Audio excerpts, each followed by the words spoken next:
in segmentation were actually on grade level, which means that of all our students in the district, right, this is a benchmark test, there is a certain number of items that they have to get correct on that test in order to pass. The first, second, and third grade, what we're showing you there is, we refer to as the ORF, or the oral reading fluency. They read a passage and we count how many words were read correctly. That test, you'll see the corresponding percentages, 37% on grade level of first grade, 33 in second grade, and 33 in third grade. Okay? So I want you to understand the context of it. So I'll take some questions out if you have some on this particular test. This is a test that is not only administered throughout the district, it is also reported to the State Department of Education because we get federal, or rather state grants. And so they constantly are monitoring this data. Any questions about this? Okay. The second set is the reading inventory. And so what I like, there's a lot of information on here. It takes a long time to really orient this to this slide. So I'm going to have you take a look at just the third grade band. So as you see across there, if you just look at third grade, you have 3 bars. You have the fall administration, winter, and spring. Okay. And if you look at each of those, you'll see that, for instance, in the fall, 159 students fell in the green, which is where we want them to be. Okay. And then in winter, it went up to 208 students were on grade level, and then 294 in spring. That pattern follows for each of the grade levels then. You understand the way the third grade is laid out, right? You'll also understand what those bands mean for each of the grades. There's another interesting thing that is happening in our school district, and we've seen this pattern over several years, which is that the students are not achieving at the level that we need to, by any stretch of the imagination, right? So right here, we're 22% in spring, right? That's not, we need to be at a much higher level, of course, right? But we have seen that over time, students, the longer they're with us, these are what we call loose cohorts, meaning that it's not the same kids, but when we look year after year, what we notice is that more of the students get on grade level, the longer they're with us in New Haven Public Schools. That's also a good trend to have and to follow. And so you'll see up in the next one, takes you up to 12th grade. Really, if you look up to the 10th grade is when we administer to the largest number of students. In 11th and 12th grade, we only use it for some students who we still want to track longer. So really, this test is used universally for all students from grades 3 through 10. Okay. So you'll see in 10th grade here, what we're seeing is that using this reading inventory, we're seeing many more students in spring. Right here, it's showing us 50, 60, 64% of the students on grade level, in 10th grade using this RI. Okay, so we know over time in this particular test, the pattern is that the longer they're with us, the more students achieve. Okay. You want to introduce yourself as well? Good evening, Jose Crespo, Ward 16 Alder, and I'm also the vice chair of this committee. I do apologize for my tardiness. I just want to direct one question to the presenter regarding the grade 8. I noticed that, so we're going from fall, winter to spring, but then I see a dip from 817 to 670. Is there any data to justify what happened there? Yeah, no, we absolutely, right. In most cases, we see that more students are getting on grade level, and this was a dip for us. So I don't have an answer for that, but it is a place where we will dig in, right? Just like you did. Those 8th grade teachers will be looking more closely there to see what happened, right? Many variables to look at. And so we need to look at, who showed up for the test, chronic absenteeism. We need to look at Was there enough differentiation there, right? We also want to look at individual kids, right? Those 200 students who maybe didn't make it, what do they need that's more specific so that we can do intervention, all right? Yeah, we have certain places there we know we had a hard time getting students to grade level. And so this is the kind of data that we look at to do that. Okay. Yeah. We have a lot more data on individual students. This is just like you just did. That's a hotspot for us. Let's dig in. Yeah, because the other grade levels appear to be progressing in the right direction. But then when you get into the last year, 8th grade, then it dips. That's going to concern you. You're going to enter into high school and you're going to have more advanced classes. Because then I noticed that trend within the 9th grade. So just wanted to highlight that. So one of the things that tells us, right, is my ninth grade teams have to be ready to receive those students and make sure that they're differentiating for their kids, or making sure that in class their experience is not just typical, but also making sure they're catching up more students. Yeah, thank you. Sure.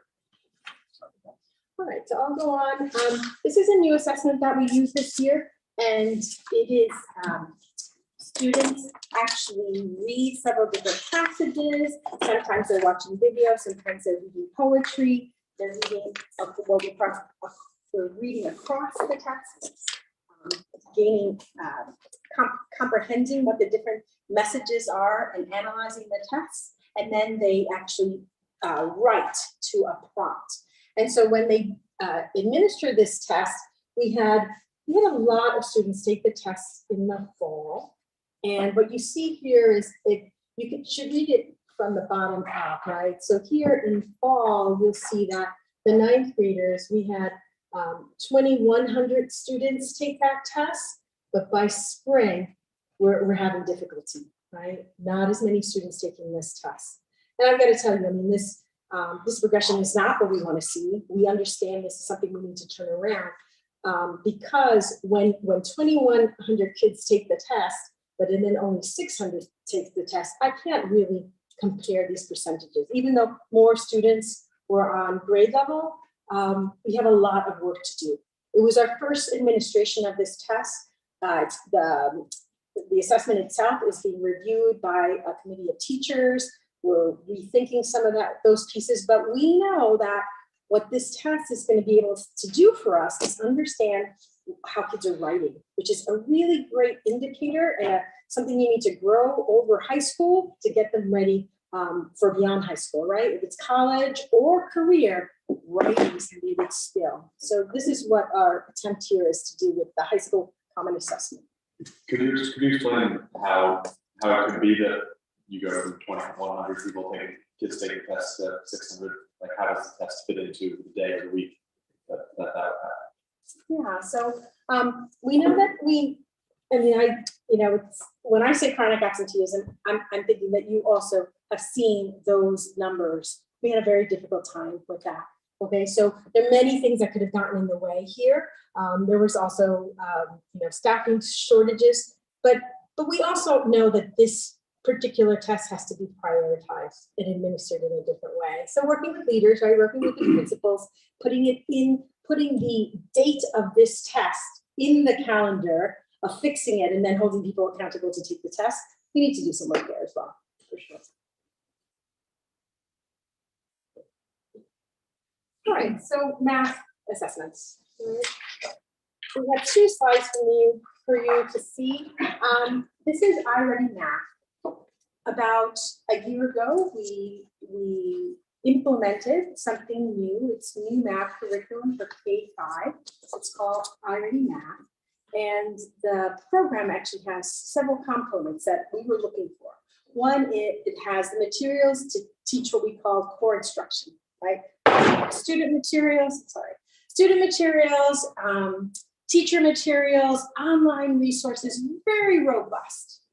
It also came with a professional development, a very robust, many times during the year, teachers sitting down to collaborate with this new material. The other thing that iReady brought us was an iReady assessment that was administered 3 times during the year.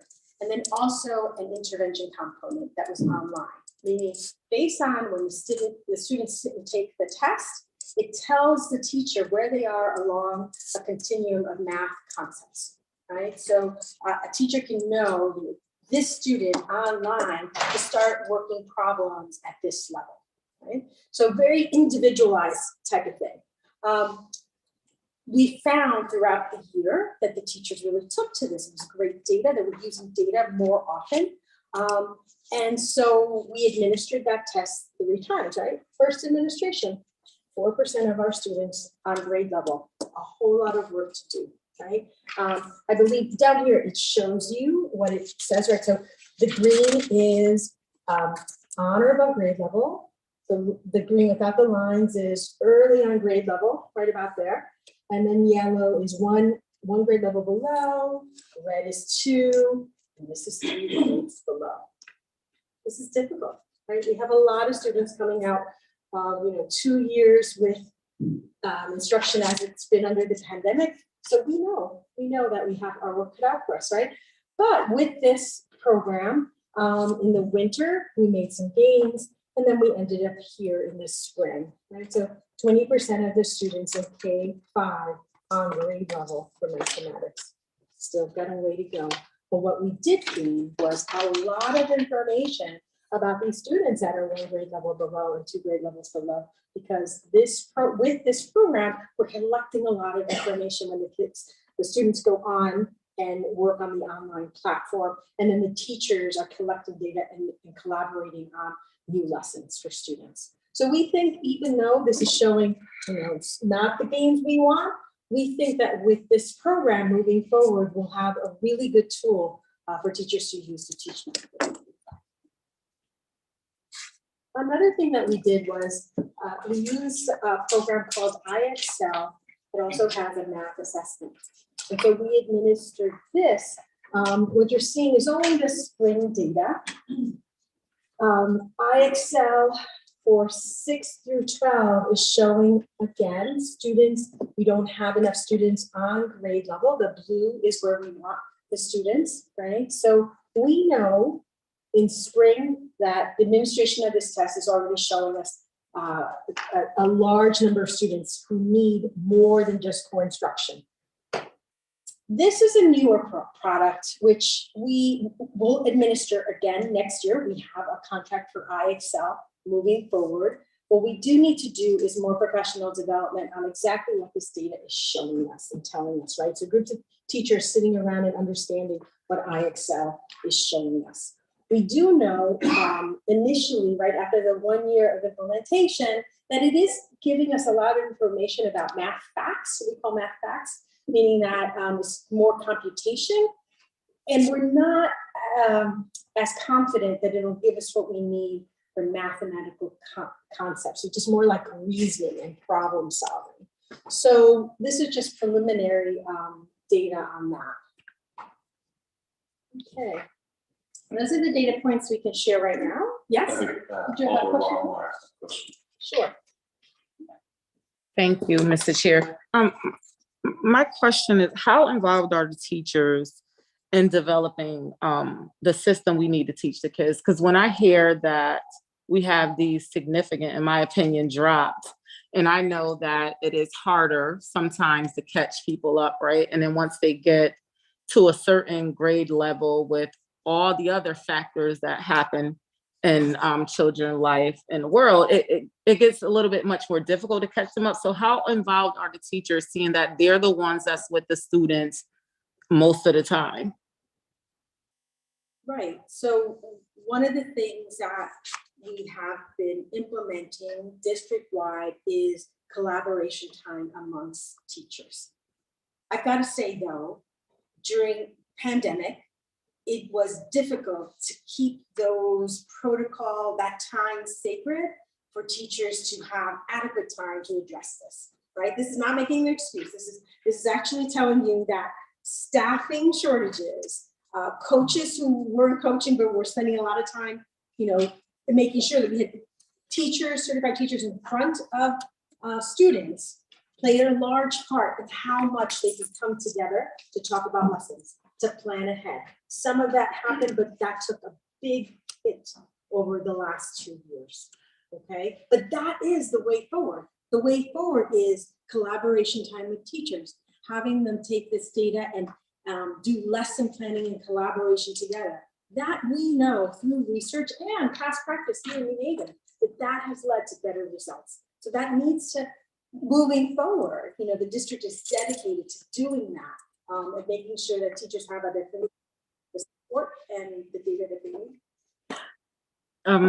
Thank you for that. I understand that the last 2 years had an impact, but I also know that, you know, sometimes you just have to be innovative with how we're trying to get the time, because I feel like it's like pressing and it's a priority.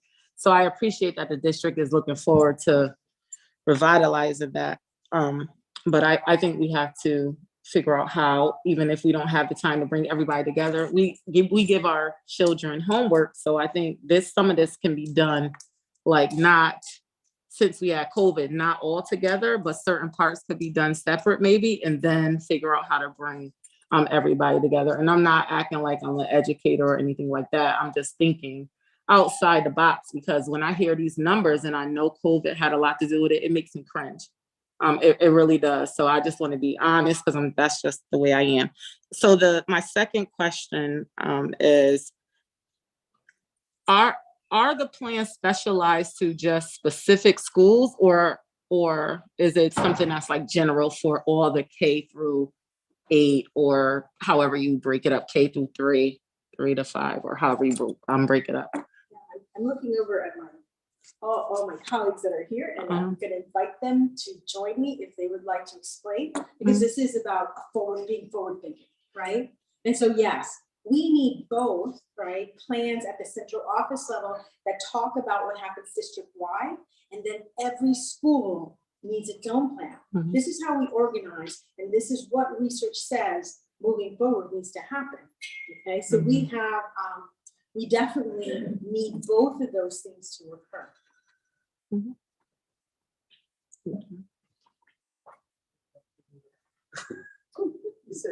This one's working, so if you want to say more. You could give your name and address. My name is Eileen Tracy. I am the superintendent of New Haven Public Schools. I live at 226 Fountain Street, New Haven. I just want to say this, that we cannot negate the fact of the traumatic situation that we went through the past 2 years. It's been rough on my staff, and equally as rough on my parents and my students. I mean, everyone who lives in New Haven understands that. When you have 58% chronic absenteeism, that tells you a lot. We've never, in the history of New Haven, had so many students out. Teachers cannot teach the empty seats that are there.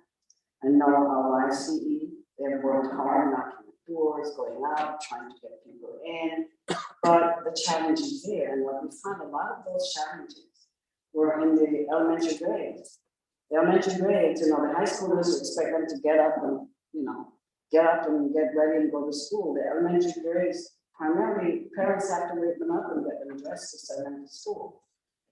What I would like to see happen, and we're thinking strategically how differently we can do this to encourage our parents to let them know the importance of getting their kids to school.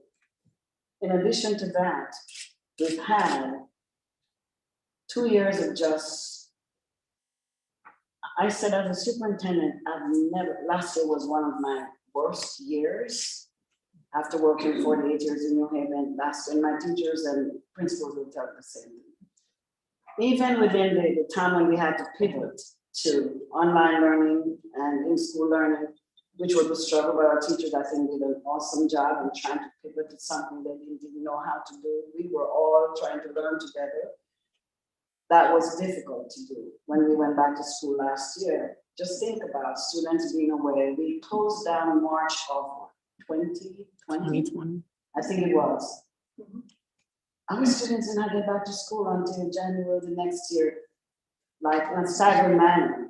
We put in this grade, and we put in that grade, and then we put in that grade. Our high schoolers got back April of that year. It's been challenging. So now we have students who are engage in pretty much whatever the strategies were at home that they were doing. But now we have our teachers have to work hard to get them reacclimated to what it is to sit, listen, and learn. That was challenging. You can hear my teachers clarion call. The behaviors were atrocious. And so to have my staff trying to balance the issues with behavior and teaching and learning, we are going to see lots. I was not surprised. I was not surprised at what I saw. What we say now, this is what he's saying to us. Now, how do we move forward? Looking into next year, and I call it indestructible hope. Hope. We have to look forward with hope for our students, knowing that our students are resilient and they will bounce back. And it's going to take some time to bring them back up to the level which we need to get them back to. It's going to take some time. But we have to work strategically. We have to work with as much energy as we can. And I know my staff, my teachers are with what they know they have in front of them. We have to do the diagnosis. We have to prescribe what needs to happen. We have to build relationships with students in order to get someone. Because remember, that relationship was not there. Well, I'm not seeing you face to face. It's different. I'm looking at you. I'm so happy looking at you face to face in person. I hated online things, to be honest with you. We had a lot of meetings online, kids online, parents online, everybody online. This is a nationwide crisis that is happening. We have a teacher crisis, we have violence crisis, we have what people call the reading crisis, the math crisis. We have so many crises that we have to deal with, but we just have to target where we're going to make our mark. What we're going to do with the whole community coming together as a village to work with our kids. I'm looking for mentors for our young people. And I know what one-to-one mentoring can do for our kids. So we're reaching out to the community, come in and mentor our kids, work with our kids, give the one-to-one attention that a kid over here may need. I hate to say it, a child over here may need. And let's work with them together. Under the COMA model, we don't get involved in a blame game about whose fault it was. It's nobody's fault about what happens. COVID is not a person. It's a, what is this? It's a disease or what have you that came our way that no one ever expected that this would happen. And people may say to us, well, you know, Dr. Tracy, I hear you, but the reading scores have been low for quite some time. Yes, in every urban district that you can think of in the state of Connecticut, reading scores have been low. And it's not for not trying to build up our students where they need to be.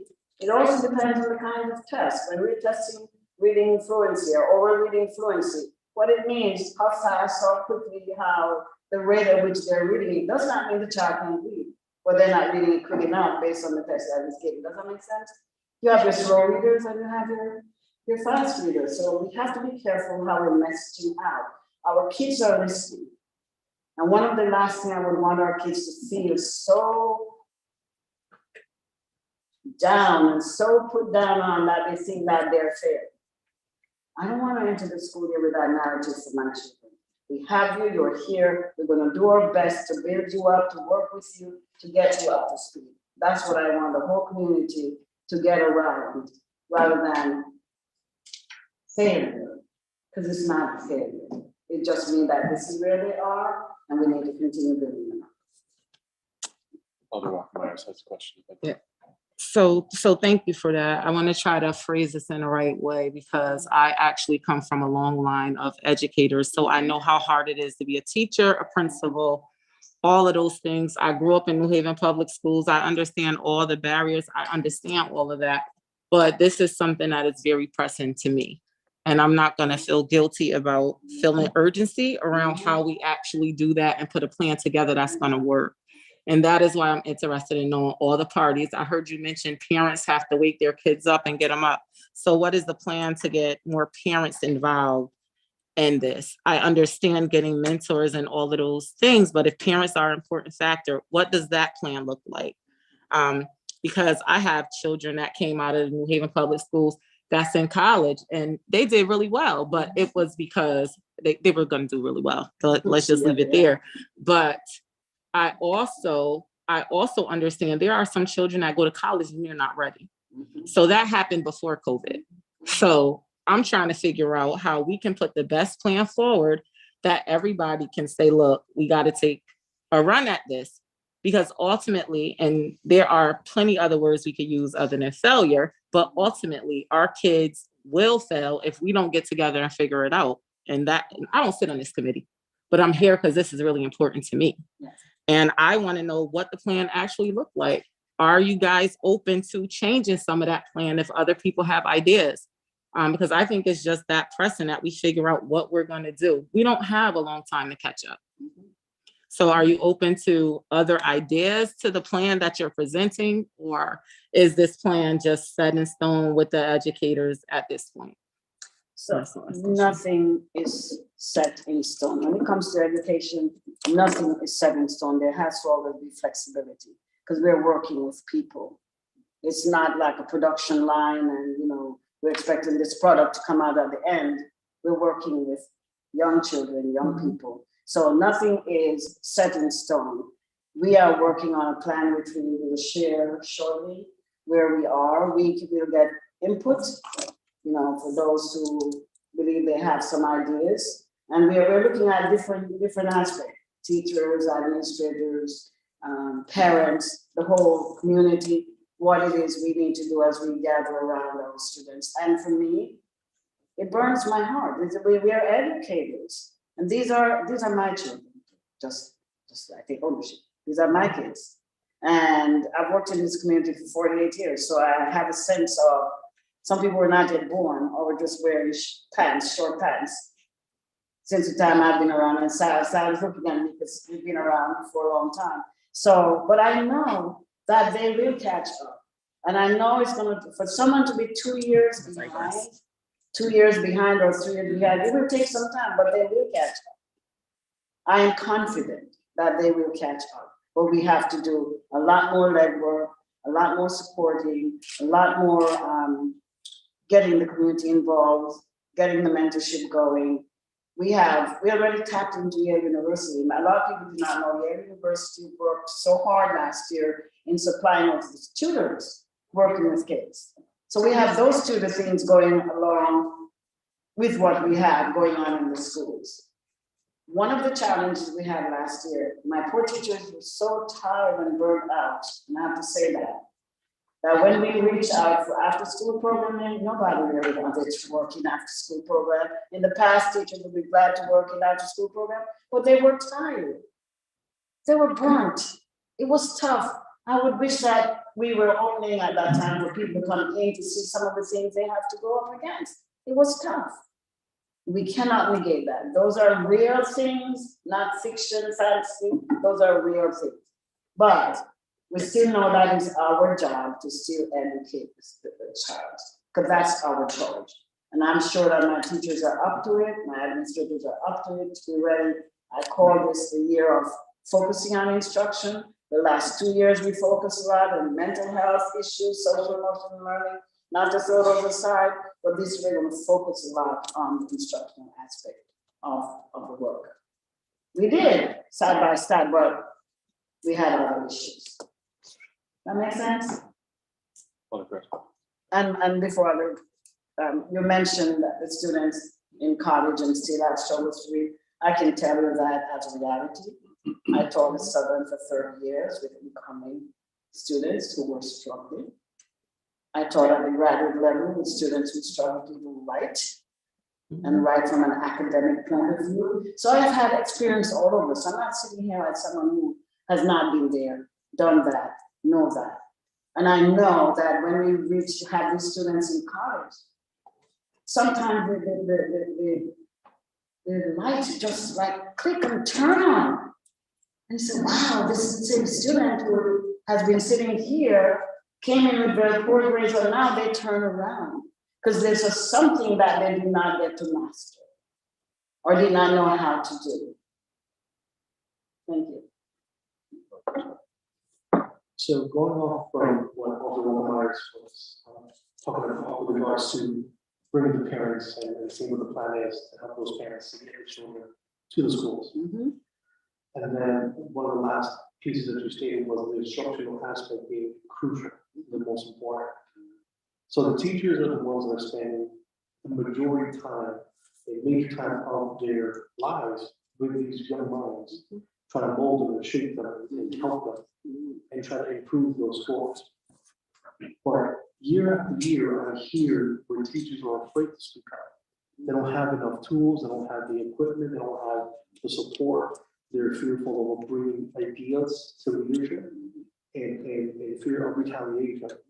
So within the flexibility of your plan or the plan that we're going to be presented, is an opportunity for teachers to speak up and bring their ideas to the table. I did hear that some of the things were provided through the, I believe, IRE program, this collaboration time and helping the teachers come together. But will they be allowed to actually speak up and say, hey, this is what I think our students can actually benefit from, given that they're the ones spending the time for the children, and with Alder Walton Myers' comment about, is it specific to one school or is it a district thing? Different schools may have different children that need different tools and strategies and approaches. So how can we, because one bill doesn't fit it all. So how can we come together with those teachers that are in those different schools that have all sorts of barriers? You have the ESLs, you have foreigners, you have folks that are struggling, not just with trying to do math and English, but understanding, the culture and coming to school. Just wanted to ask, what is the flexibility of that? So when I say flexibility, yes, can you hear me? Mm-hmm. When I say flexibility, I'm talking about in terms, let me go back and say, I am not sure why teachers feel intimidated to come and speak to other. We don't have that culture. I'm not sure where that is coming from, but it may be school specific. Maybe school specific. There are some of the schools that are doing very well, culture, academically. So we have to look at, as a system, as tiering those schools internally and to see where most of the help needs to go. As you mentioned, we have a school with a lot of multilingual learners. We have, just today I was on the bus talking about what it is we have to do as we recruit and we try to retain teachers. But let me say this, outside of that, do we really respect our teachers and respect the need to pay them more than what they have right now? Surrounding towns are poaching our school. I want to thank God for the teachers who, stay back in New Haven. They could have been gone too, and we would be looking, come to school and say, where are the people? I just looked at a list right now. We had about 29 hires, and we had 28 going out. So they come in, they are going out. And what is happening here? If I can go to a school next door, a district next door, and get 10 to 15,000 more, you think in this time of inflation, I'm not going to take that? So that's what's happening. It's happening in Bridgeport, it's happening in Hartford, it's happening in New Haven, Waterbury, because we are not at the level where we have the finances to pay teachers that is similar to surrounding districts. So we're going to constantly have that issue. You don't have the teachers, the students won't learn. You don't have the students in the seat, they can't learn either. So it's a lot of three-pronged effort that we have to go into. We're flexible enough. I know we're planning with YFCE to do some kind of incentivization for parents to get their kids out of school. We got to think out of the box and come up with what else can we do to get our children in the seat. How can we incentivize our teachers to even want to stay in New Haven? Urban education is not easy. And I've been a product of it all my life and worked in it all my life. It's not easy.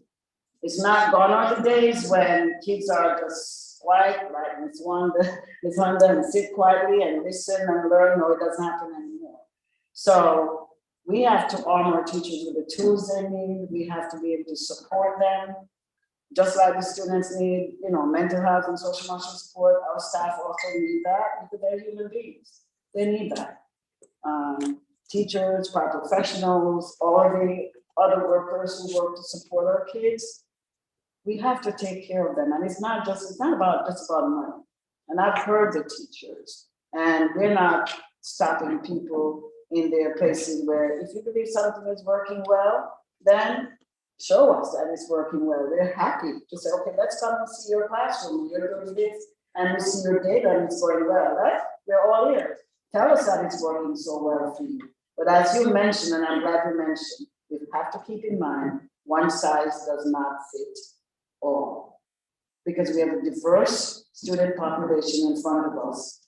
And as we diagnose their needs, and we try to prescribe remediation or mitigation for whatever the needs are, that's how we have to do this thing. Even in a classroom of 27 kids, every single student has different needs. So when that teacher knows that her students and try to group them accordingly based on their needs. And as Evie said, reading, this is just one aspect of reading we're showing you. Reading is much broader than this one aspect we're showing you. This is just one element. Phonics, phonemic awareness is just one element. The major part of reading is comprehension, and until we get there, we still not reading. So we're always ready to listen and to take the best of what we hear and infuse it into what it is we're doing. Thank you, Dr. Tracy. I think maybe, I know there's one more slide. I think maybe if we could present that slide and do some more questions.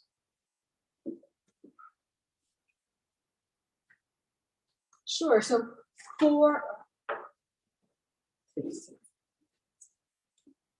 we were just highlighting four big steps that we're going to be taking. So in response to the scores and also reading legislation, we know that literacy will conduct a pilot of comprehensive reading programs for adoption in 2023.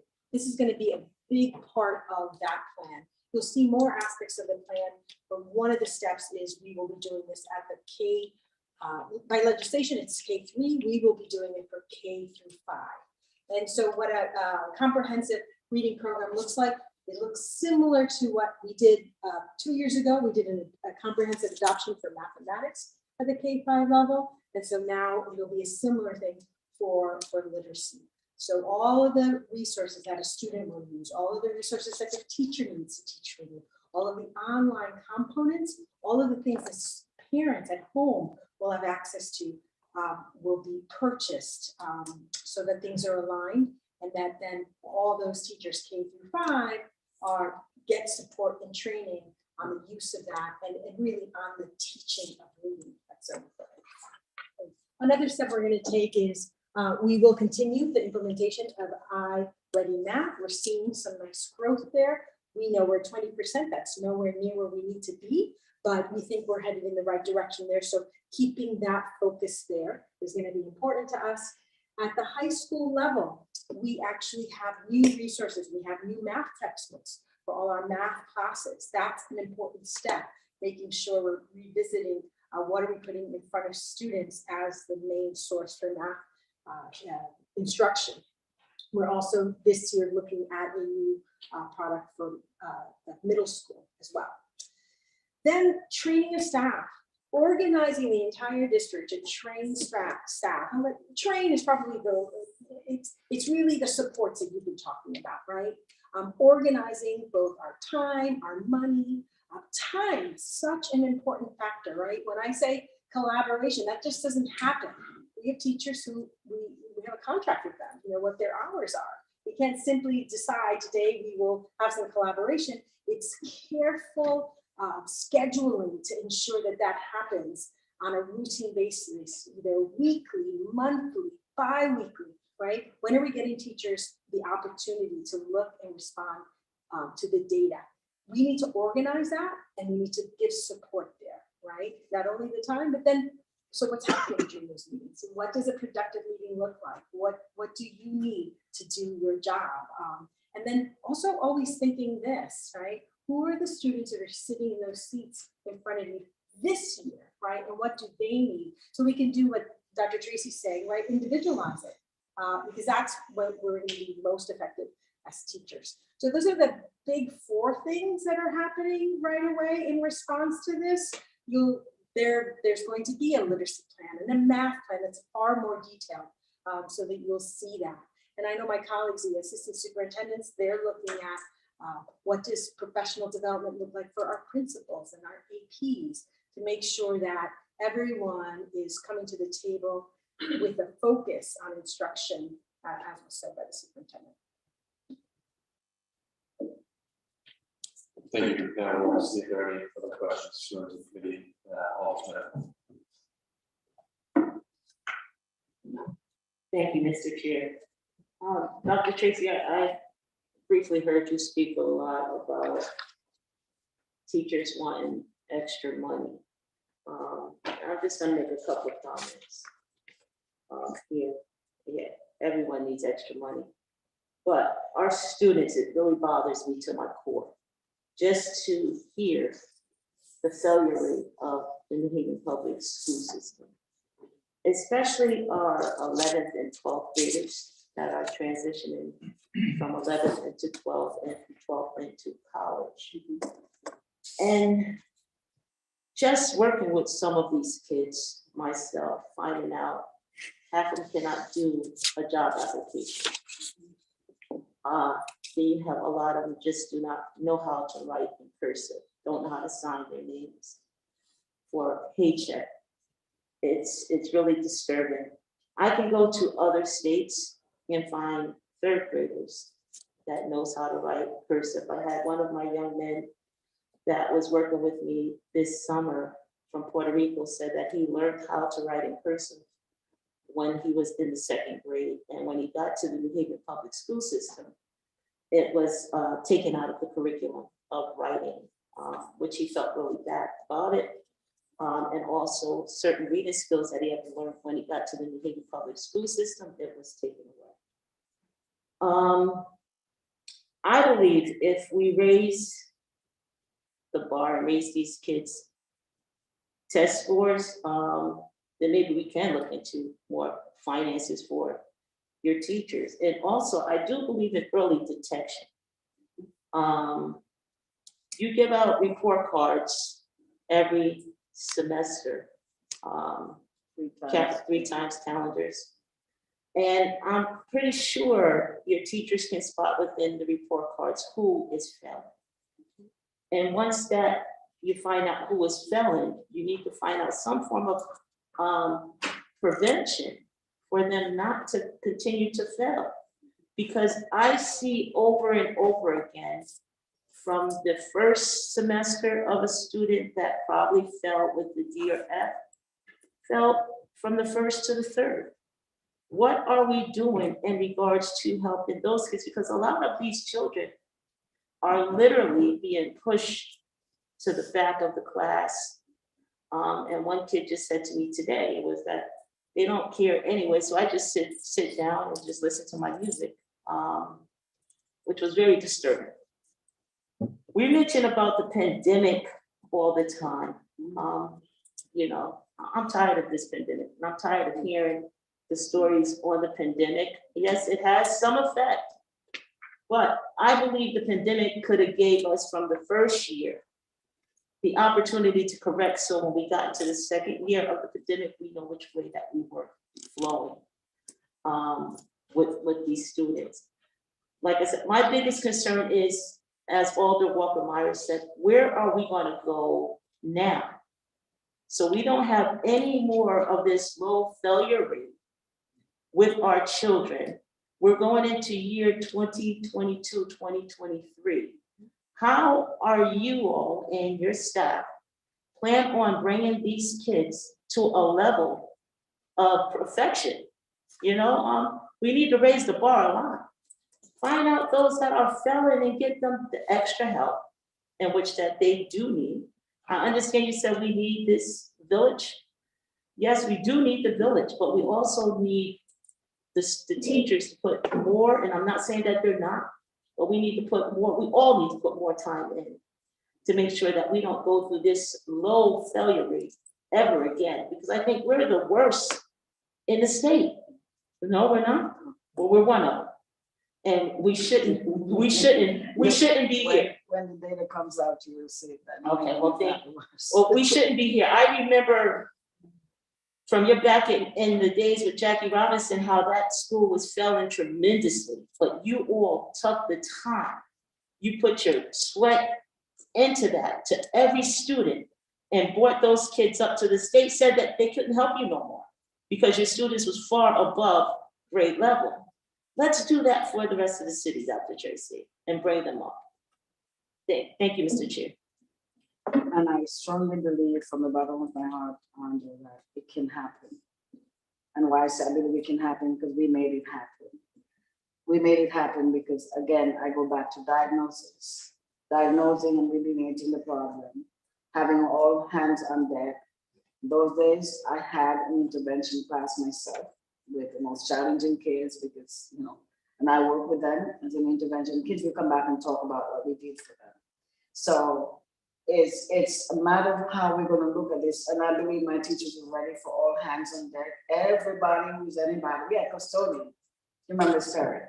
Custodians taking kids and working, reading to them. At least they could do that.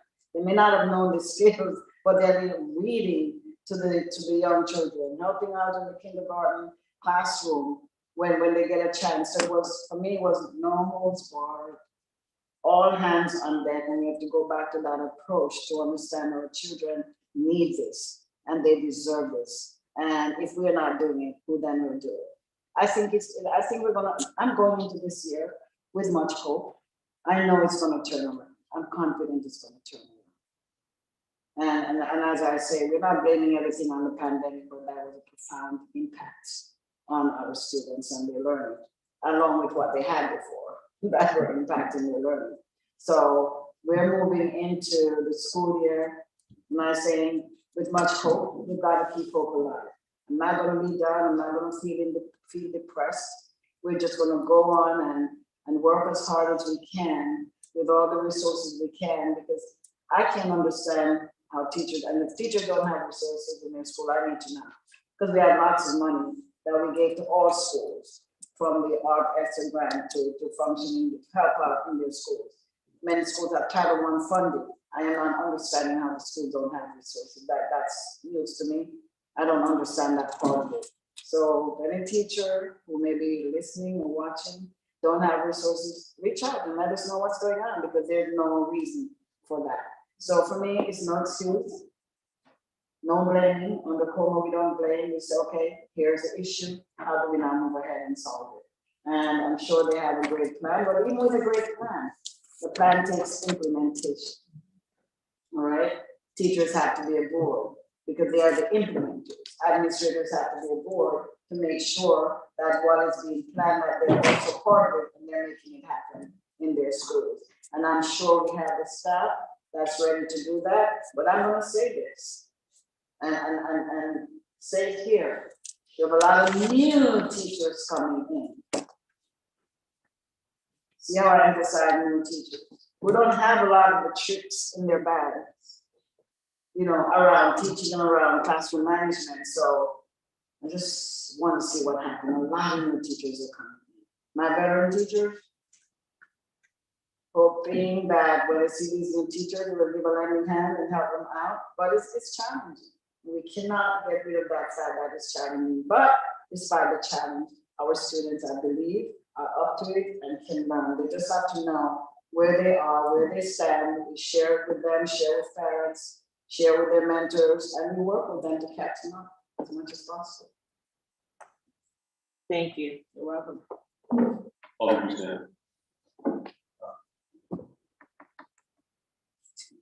Thank you, Mr. Chair. I just wanted to piggyback off, say one thing and then ask another thing.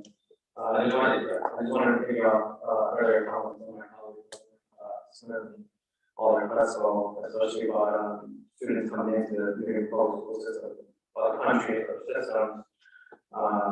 I've had the opportunity to speak to a number of both ESL students, but also documented students from various countries, Puerto Rico, Ecuador, Mexico, Central America, South America, all the different countries that make up our new public school system, and a lot of them have felt that they teach mastery with a lot of not important reading concepts, but because of the language barriers and their difficulty in mastering English,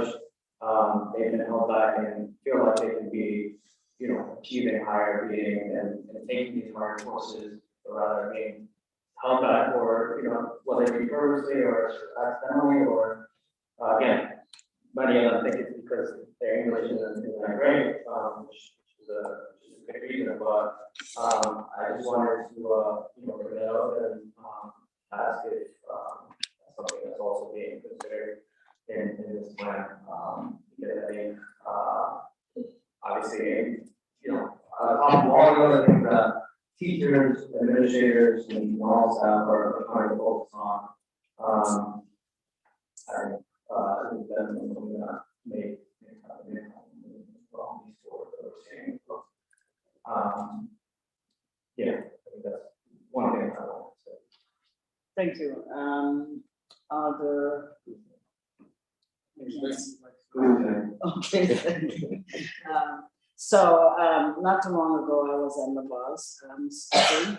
I said it right, so I make sure I say it right. I was on there for an interview, and we had a conversation about multilingual learners, and primarily more so Hispanic Latino learners. But we do know we have students from 54 different countries in our public school system, and about 53 total today different languages. Some people have, let's say, cut down to the number 53 different languages.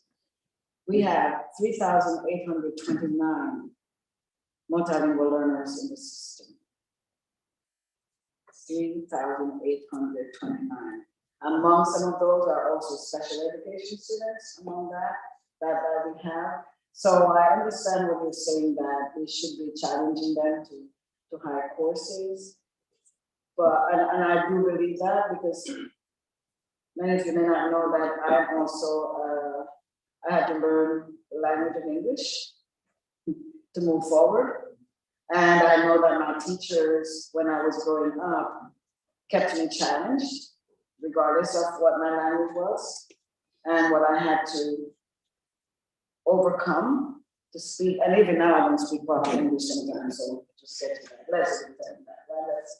Even now. So there's still that struggle. So I understand the struggles that students have when they come to a new environment, a new country, new classrooms, meeting new people. It's multiplied in terms of fear that they encounter. The culture is different, the whole thing is different. But we do spend a lot of funds on the multilingual department. We do invest in getting teachers. We just recently took up almost $3 million put into having teachers for them. We do the recruiting that we can do. It's not just Hispanic or Latino. We say multilingual. It's so many different. We have a high pastoral, community. It's growing, and so we have a lot of this and that complicates some of the things that we have to do. We have to make sure, and so Pedro has tried to get SL teachers, all kinds of tutors, students funding to make sure that we're meeting, at least trying to meet the needs of the students. So a question I have is, if I don't understand the language, how can I understand what's going on in my higher level class? I'm just asking. How can I understand? I'm not understanding the basic language. It's going to be challenging, except for the area of math and probably science, where it's like universal in terms of things. But the students will struggle. We have a great program at River Cross High School, which is the International Academy. We developed that academy with those ideas in mind. That we need to work with these students, we need to push them forward, they need to at a certain level get into the AP classes, etc. That was the focus of that international program at River Cross High School, and it's still going strong, from my understanding. So we're not perfect. We're working on what we, within our control that we're working with, to make sure we service all students. Because on the other hand, we have our own African-American students who are here struggling too. And people do not believe that there's also a language struggle too. There's a dialect difference. And if they come from down south, they also struggle with the dialectical differences in the north. So it's a challenge too right across. Students from the Caribbean also have the same level of struggle.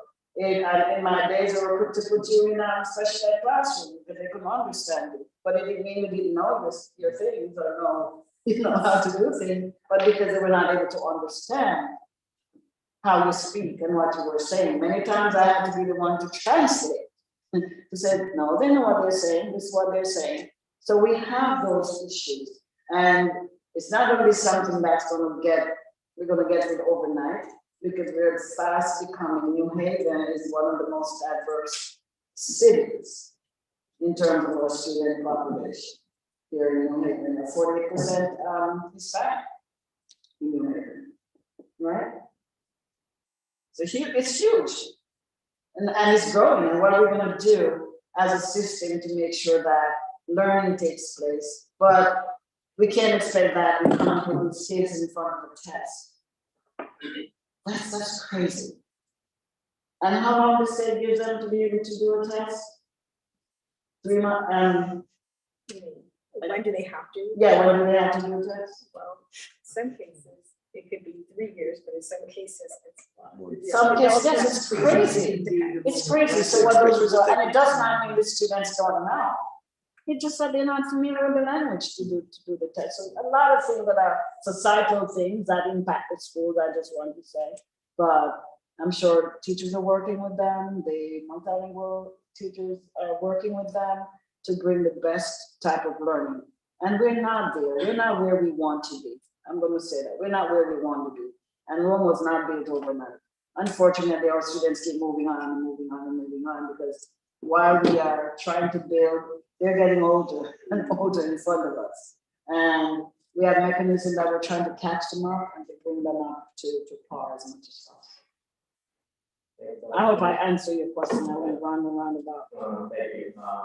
Yeah, really appreciate it. I just want to have one last question. I want to go back a bit to the data. I just noticed that, there's a difference across the number of students.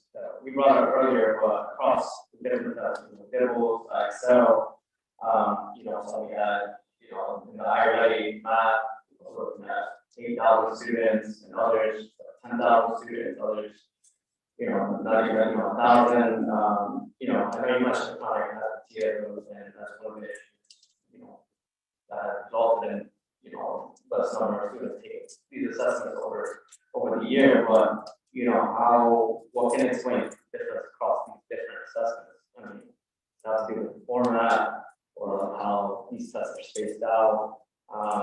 Just because, I think it's definitely curious to see how some tests a lot more students are taking, regardless, of the season, and then other tests, it's just generally not as many students. The other one, I don't know if you could explain a little bit more about that. You may take a shot at that one. Set it up.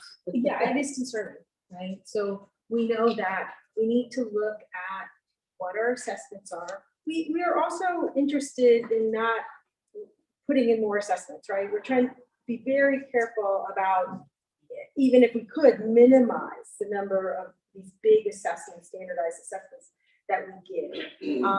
So we need to make sure that we're not over testing, because quite frankly, in a year like we've had, fatigue over testing also played a part, right?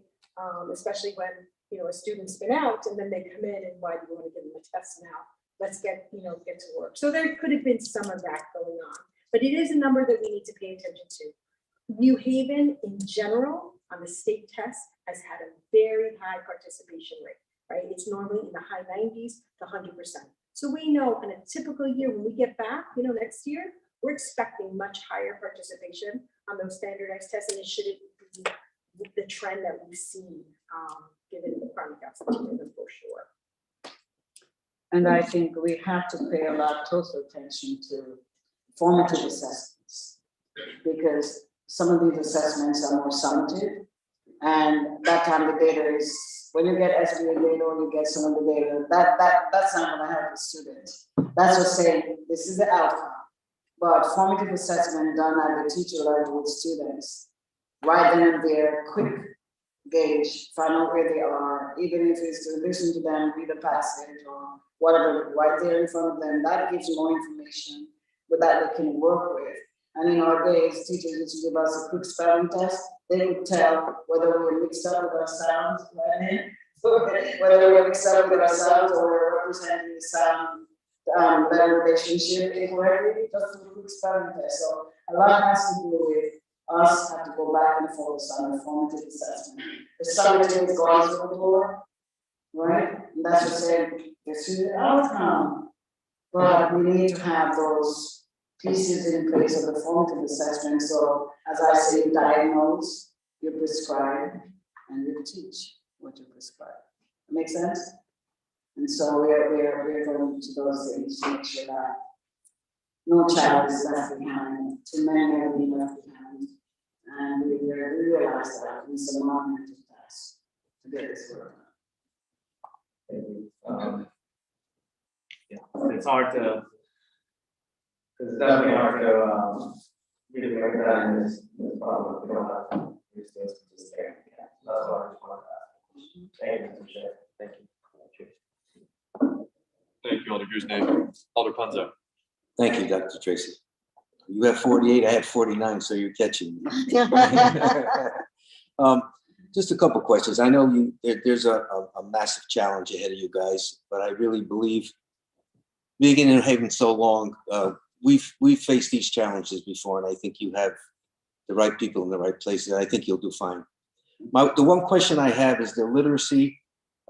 You will conduct a pilot. Does that mean that it will be in certain schools and not in other schools? And how are those schools chosen? So yes, please. I'm dying to say. Okay. So yes. No, I can talk loud. Okay. If you could say your name and address correctly. Yes, Lynn Brantley, 15 Cobblestone Drive, Camden, Connecticut. I'm the literacy supervisor in New Haven. So it was challenging to figure out how I was going to run the pilot because I needed a seasoned teams inside of grade bands. As Dr. Tracy just talked about new teachers coming in, it would not behoove us to pick a new teacher necessarily unless they had a partner that had some strength. And now we're moving into comprehensive reading program. So in the prior, this is just a little, I could die and say a few things, Mr. Crespo, when we talk about teachers' investment, right? Prior in New Haven, our curriculum was designed by teachers when they had voice, right? We always picked people from every school, and we created and worked on curriculum all the way up to the high school. This will be the first time that we will, in a very long time, adopt a reading program. So I did look at, I wanted to balance it by literacy schools, I wanted high performing schools, which others might struggle, and I needed seasoned teams because what I plan to do, and I'm still waiting for the list. I just spoke to someone from the state again. I'm now becoming her best friend, I'm sure. Once I have that list, right, I want to have cohorts. So if, say, Nathan Hill happens to be one that's asked to be a part of the pilot, say I give them into literacy or into reading, then they would work with another school that had that program, so we could see the pluses and minuses from all the teachers. If I choose, well, I will choose the second and third program quickly as this list comes out, and we will create those cohorts to have those conversations and to have other stakeholders be able to have conversations about it to parents. How is it looking, at home? How are you, how we can bridge the information to parents so that we can have that home connection. So that is my plan. It's, I think, pretty well designed at the moment. There will be schools that will not have a pilot in, and they will proceed with, we do have curriculum in our schools. I know we often don't discuss that in clarity, right? So we use collaborative classroom for being a writer and making meaning, and then we use foundations for structure, literacy around thoughts, non-negotiables in those classrooms. They will continue that scope and sequence, and we will look at that up against what we are piloting. Thank you. You're welcome.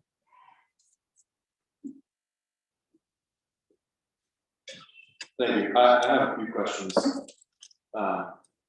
So at the beginning, I said we're not trying to play the blame game, but we also are here for accountability. We need to make sure that we're doing everything that we can for our students. And I'll be honest, I'm a little bit confused because I'm wondering, you mentioned that there's a plan in the works that, there are 4 next steps outlined here. So it'd be helpful to know, is this the plan? Is there another plan being developed? When would that plan be presented to the Board of Education, to us? Obviously, our next school year starts very soon. So I think, frankly, it's a little bit disappointing to not have a plan for what we're doing to address the situation right now, given that school year starts so soon. So it'd be helpful to hear an explanation of that.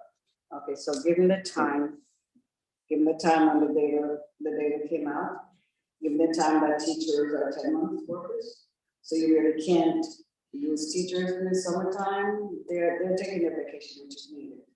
Administrators also on vacation in the summertime. So summertime is not a great time for a lot of those planning, but we do have a plan, and that plan will be presented first to the Teaching and Learning Committee and then to the board, and then later on to you guys. You may want to see that, or you may want to save us the time of joining the Teaching and Learning so you can hear the plan, so we don't have to repeat ourselves. Does that make sense? Yeah. Yes. So the plan is, yes, in place, and yes, we're vetting it in these places, inclusive of dates of training from the moment we're entering school on 8/24. You've been in my office, you're saying many people haven't. It's filled with colors right now on my wall because I have designated what days for training for principals, what days for training for teachers, what days I'll present to the principals to get feedback, what days I will present to teachers to get feedback, and what days, which is most important, and Mr. Ponzo, I'm sure you were in New Haven when we had a trajectory going up at 5%, right? We did. And we lost that trajectory for reasons. But the additional piece is not just training, it's the walkthroughs, the coming into classrooms where you've trained principals and teachers and certifying that the work is going on successfully. That's how it will change, right? It will not matter what those comprehensive programs will be without that piece.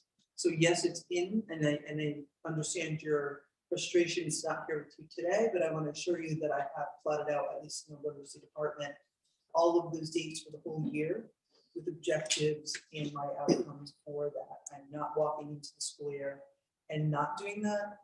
A matter of fact, trying to become a part of the cohort with the state, and that's why I've spent so much time having conversations back and forth with them. They're very willing to work with me on vetting the program at this point. I guess I also want to clarify 2 things, right? There's a plan. How will we take action immediately? Things that are in place right now that are moving along, like what does the professional development plan look like? All being developed, being solidified, right? But the biggest piece, right, that is from legislation is what comprehensive program will you be implementing? That decision is actually called the reading plan that the State Department and the legislation talks about. That's not due until September 2020, or rather July 1, July 1, 2023, right? And so this is the year where we will show you what the initial plan is. We also know that very detailed pieces of it will be developed through the pilot and through things that happen this year, right? The final document, that's the New Haven plan, isn't due to the state until next spring. We need to take that year to do that, right? So there's a little bit of, when people say, where's the plan right now? It's like, well, that's coming together. But the official plan to the state by legislation isn't due until the spring, and we need to do the work to create a sound plan. Thank you. Yeah, I understand there's a literacy plan that's due, I think, by July 1st of next year. I think what I was asking about is the plan for how we're addressing our scores and the situation in the schools right now. So I was wondering, is there a date that you're planning to have that plan ready by, or, when is it going to be available? We're aiming to present it at the next Teaching and Learning Committee. Yes, And then, so this plan. Come to the table. Oh. So what is this? This plan will address the scores of today, right, that you're saying. So when we say we're gonna train teachers in phonemic awareness, phonics, right, it's gonna address the PSF. When I talk about training teachers around comprehension and vocabulary and fluency, it's going to look at the RI, right? So it's an understanding of what those tests, what the variants of those tests are. So when I did the training outline, it is to impact those out, not just because somebody told me at the end of the year I'm going to end the plan in the comprehensive program. It's to impact those areas, those 7 areas of concern. And I mean, so that is, I want to say that we're not launching a plan that's just not going to impact something along the way. I do hope there's a time that we can maybe come and explain when we look at scores, what they mean. So for you, when you were talking, I was going to call you Alex. That's because I'm older, so there, I won't call you that. You were asking about newcomers, right? So if I'm next to you, which I have said, and you're reading and you didn't read it in a minute, guess what side of that number you're on? It doesn't mean you can't read. Right? And so we have to understand what those things are there, what those numbers mean, and where we can impact in, and what is important and not, right? So when you talk about going to college and not ready, that's hugely important. That talks about more than a number, talks about executive functioning skills, right? How do you study? How do you do lots of things? But I can, that's off on what your question is. Question is, how will we impact today, those scores, or tomorrow? On the 24th, we will start our training, and it is focused on impacting those scores. Right? It's the components of reading, and when you train teachers, and the best when we had that trajectory is when we had time to train teachers. They could practice their craft. I was a teacher at Lincoln Bassett for years, and I could practice my craft, and somebody came in and told me what I did and didn't do right, and we fixed it. That's what I'm hoping for this year to return to, so that those scores, as Dr. Tracy said, will change. And it will also aid in our plan for 2023 on how we go forward. Thank you. I'll go to Alderman Myers. Thank you, Mr. Chair. So I understand that in the summertime, right, teachers work 10 months and, people take vacation, which I think everybody should, but I don't know. I guess when my mother was a teacher and a para and all that, I never even remember her taking a summer off because our house was always filled with kids learning about math and English, and her working with, when she was a para, the teacher that she was going to be working with for the year, figuring out plans and stuff. So I think we just have to be innovative now. Did we ask any of the teachers if they were going to be around, would they like to work on this? Because when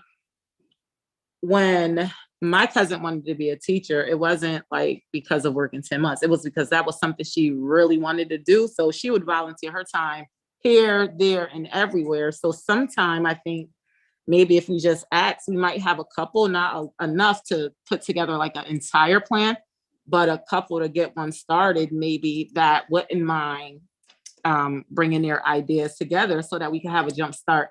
I just always think about innovation because we have to figure out how to do something outside the box. And then I was sitting here trying to take my notes, and I heard you mention about how before they, over testing, I guess, children in the test don't tell the whole story, because I don't believe standardized tests tell it all, but I think they give a guide to what's going on. But if the teachers used to give the spelling test, and that could kind of give them, the assessment of how the child is doing, are we not doing that anymore? Because we shouldn't be waiting until the test to tell us what the results is going to be. Because if we're doing things and in between that, we can kind of know what it's going to look like. So are we going away from those, I call them fundamental things that we were doing that was actually working because someone is telling us we got to use a program, we got to do this? Or are we still continuing doing those things in addition to the extra things that we have to do by state or who makes the decision? I think pretty much teachers know what to do. The lower elementary teachers use what is called running record. Mhm. You're familiar with that, the running record, and they're able to listen to the students read and are able to pick up on some of the miscues that they're making and then focus on those in groups. What I'm trying to say to us here, when our kids came back, we have second graders who have to teach their letters and their sound. Can I say that anymore? Which are things you usually do what? In what? Kindergarten or in pre-K?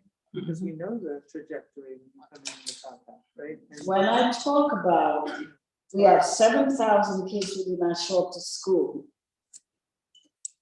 Am I speaking truth or is that's not fiction?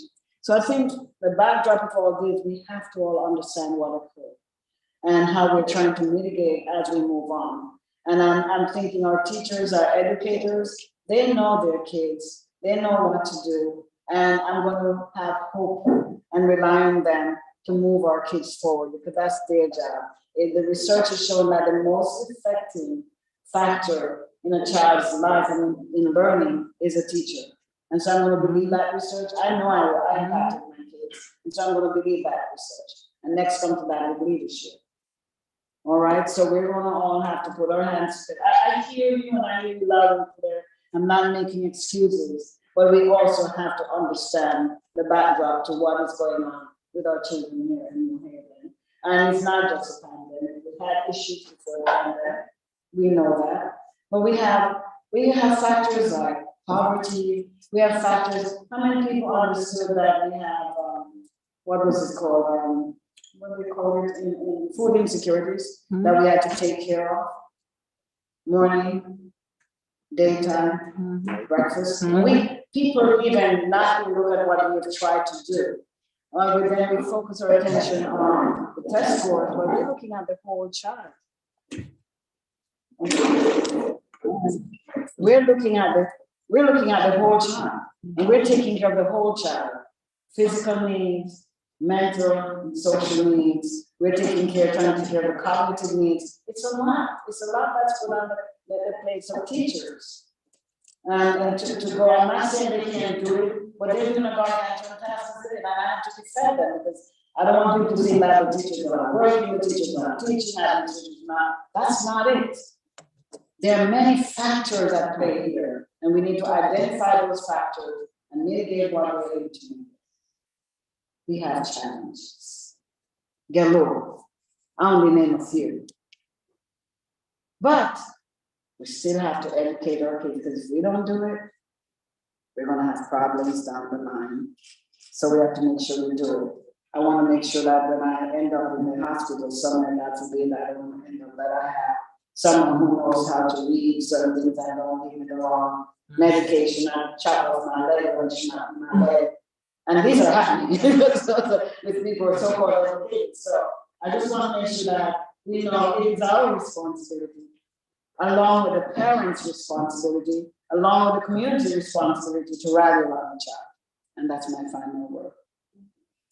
Okay. Yes, and I don't want anybody to think that I think teachers don't work hard. I know how they work extremely hard all the time. We're just trying to figure out innovative ideas to help. You said you want to know what people's thoughts are and how the community could help. We have ideas. We know teachers work extremely hard and we know the challenges, right? If we want to start talking about poverty that we've had in the city forever, then that's a different conversation, right? So I think that we all know that everybody is doing everything that they can possibly do. And I believe that everybody have the kids' best intention at heart. That's not what we're saying at all. But I think we can't just hold the Board of Education accountable. We have to hold ourselves accountable. And if we're not asking the tough questions to pull out the information that we need to hear, then we're not doing our job. And it's our job to advocate for the students and the parents that can't advocate for their own children, because when that phone rings, they're calling us before they're calling the Board of Ed in some instances. So I think it's just a balance, trying to really figure out what our plan is to start the school year that starts in a couple of weeks and how we're all going to stick to it. My kids are not in schools anymore. My kids are grown, but I'm still committed to helping the school system because I feel like all of those kids there are mine too. I'm invested in them. I have a school in my neighborhood that had a lot of turnover, but at the end of the day, I'm invested in what go on there. I remember the partnership we used to have with the community. So if the schools really want the communities to come back in and to help, they got to be more welcome into that. Because we had a whole entire group that used to go to the school. We used to do reading programs.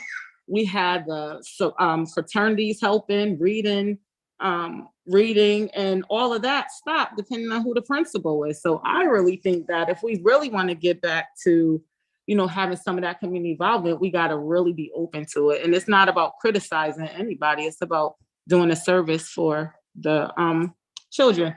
And that's the last thing I might say tonight, unless something else catches my attention. Thank you, Mr. Chair. I'm hoping, Mr. Chair, and President Taisha Walker Myers, yes, that this group and other community groups will send us some of the information that you think we can, we're welcoming. Send some of those ideas to us that we can incorporate into our plan. I remember last year when President Walker talks about bringing back Project Pride, we jumped on it. Project Pride is back in our schools. So those were ideas we took and we incorporate into what it is we're doing. We now have Project Pride. It's when we had that conversation with the mayor and so whatever it is we can do that makes sense and is meaningful, we're willing to do. So we're willing to hear from you. Send us the ideas your way, our way. Thank you, I think we'll do a couple more questions, and then we're also going to hear from our teachers at Paris. And we don't want to be here till tomorrow morning, so we'll try to move on. I just have one question. You said something that really triggered me. Do you do parent needs assessment in the beginning of the school year? Because we do have a lot of parents that are suffering from so many different things. Some may need to go back to school, some are suffering from food insecurity, some just don't have the means, working 2 or 3 jobs to be able to meet the needs of getting school supplies or school materials for their children. And a lot of kids go bad because of that. Do you actually still do a parent need assessment in the beginning? And that's something that you can basically share with the alders so that we can be able to help to you guys to try to meet those needs with resources in which that we do have. That's a great idea. And in terms of even supplies, we have a big drive on 18 at the field house, not the field house, in the Boeing field, back to school drive, we're giving out backpacks, supported by WY.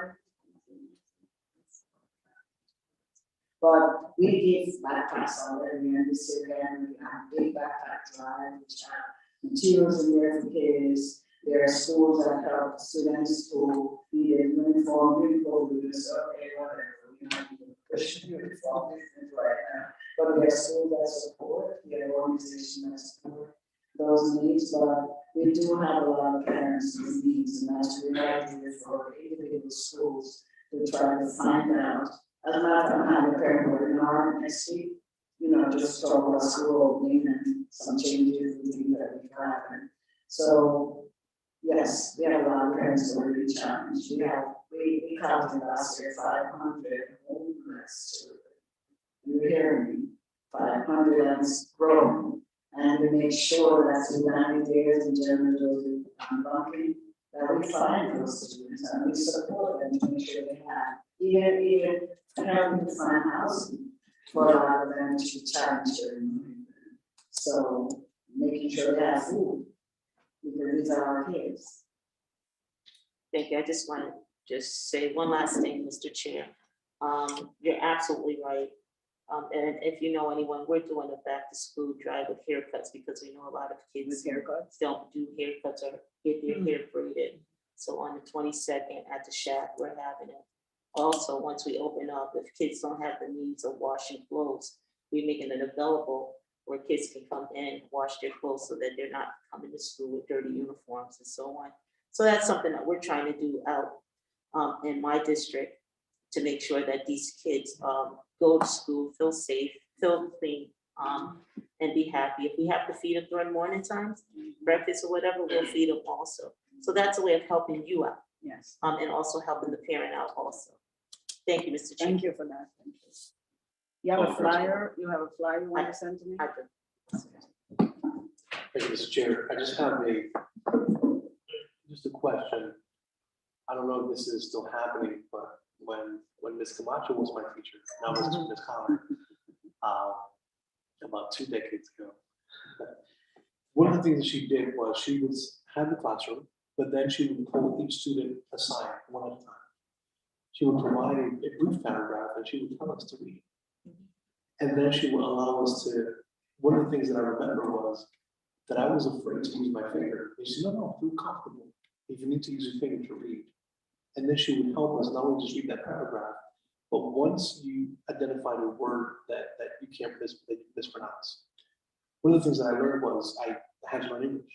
I came from Puerto Rico back in '94 and I didn't know the English language. So she took the time to take each student apart, read that paragraph, make them feel comfortable reading the paragraph. Then she came up with a plan for the entire classroom. Let's work on this now. Let's work on, and so it was almost like instead of singling out a single student and making them feel some type of way, she would incorporate it as a whole. So everyone would learn at the same pace, at the same time, and everybody was brought to speed. I don't know if that's still being done, but I can tell you that I learned how to read that way. And that was 20 years ago.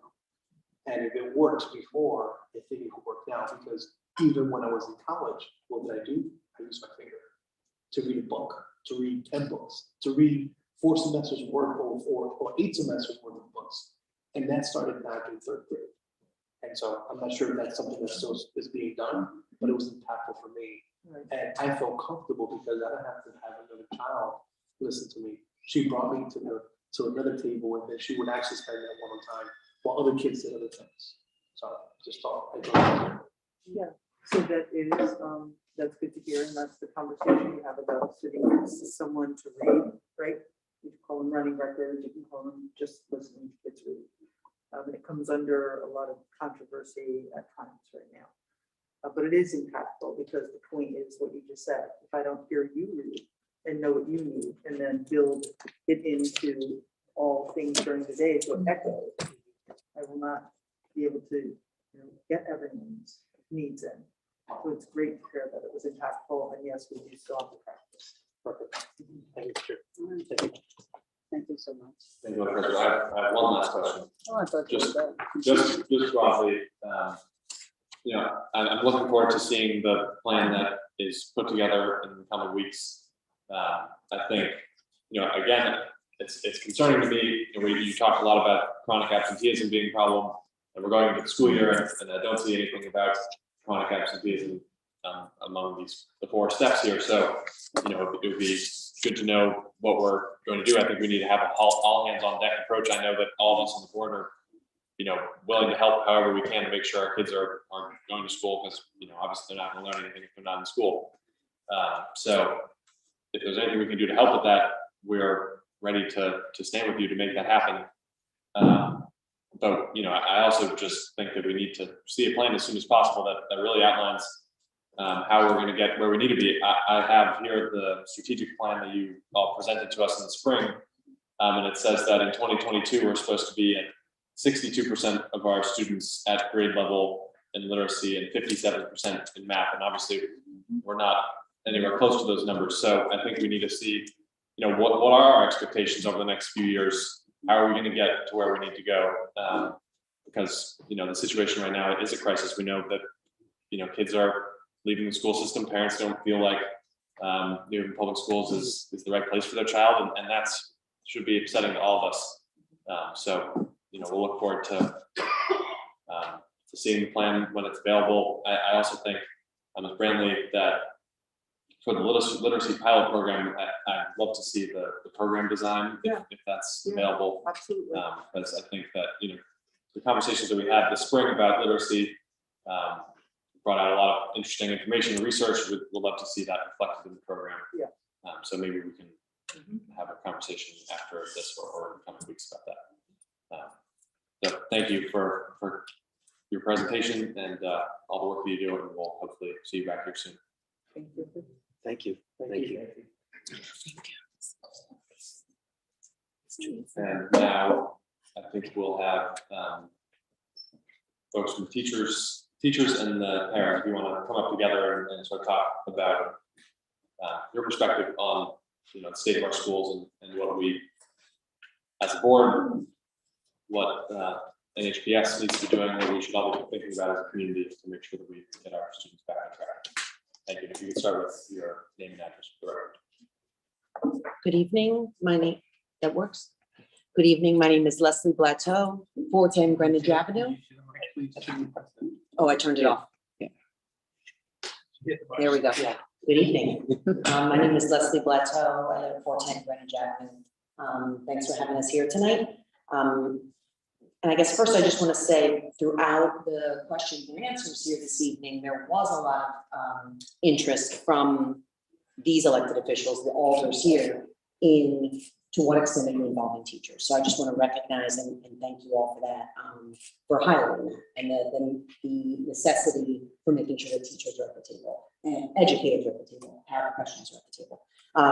And I know the point of us being here tonight is to answer the question, how can we raise test scores? But I want to add some more questions, because I think if we're focusing so narrowly on that one question, we're missing opportunities to actually improve test scores.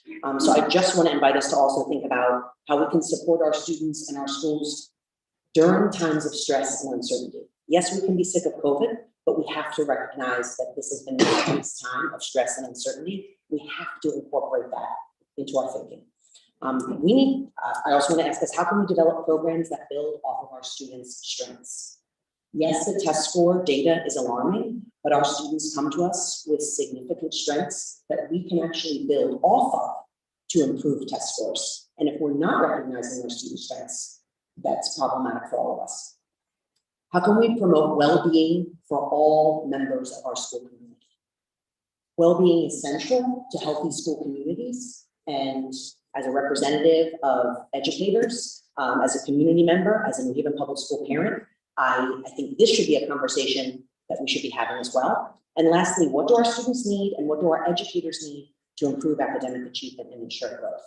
So those are questions that I want to add to the mix. If we're just talking about raising test scores, we're missing an opportunity to actually make some significant improvements. And here's my rationale for wanting to shift the focus. We're here to talk about test scores, of course.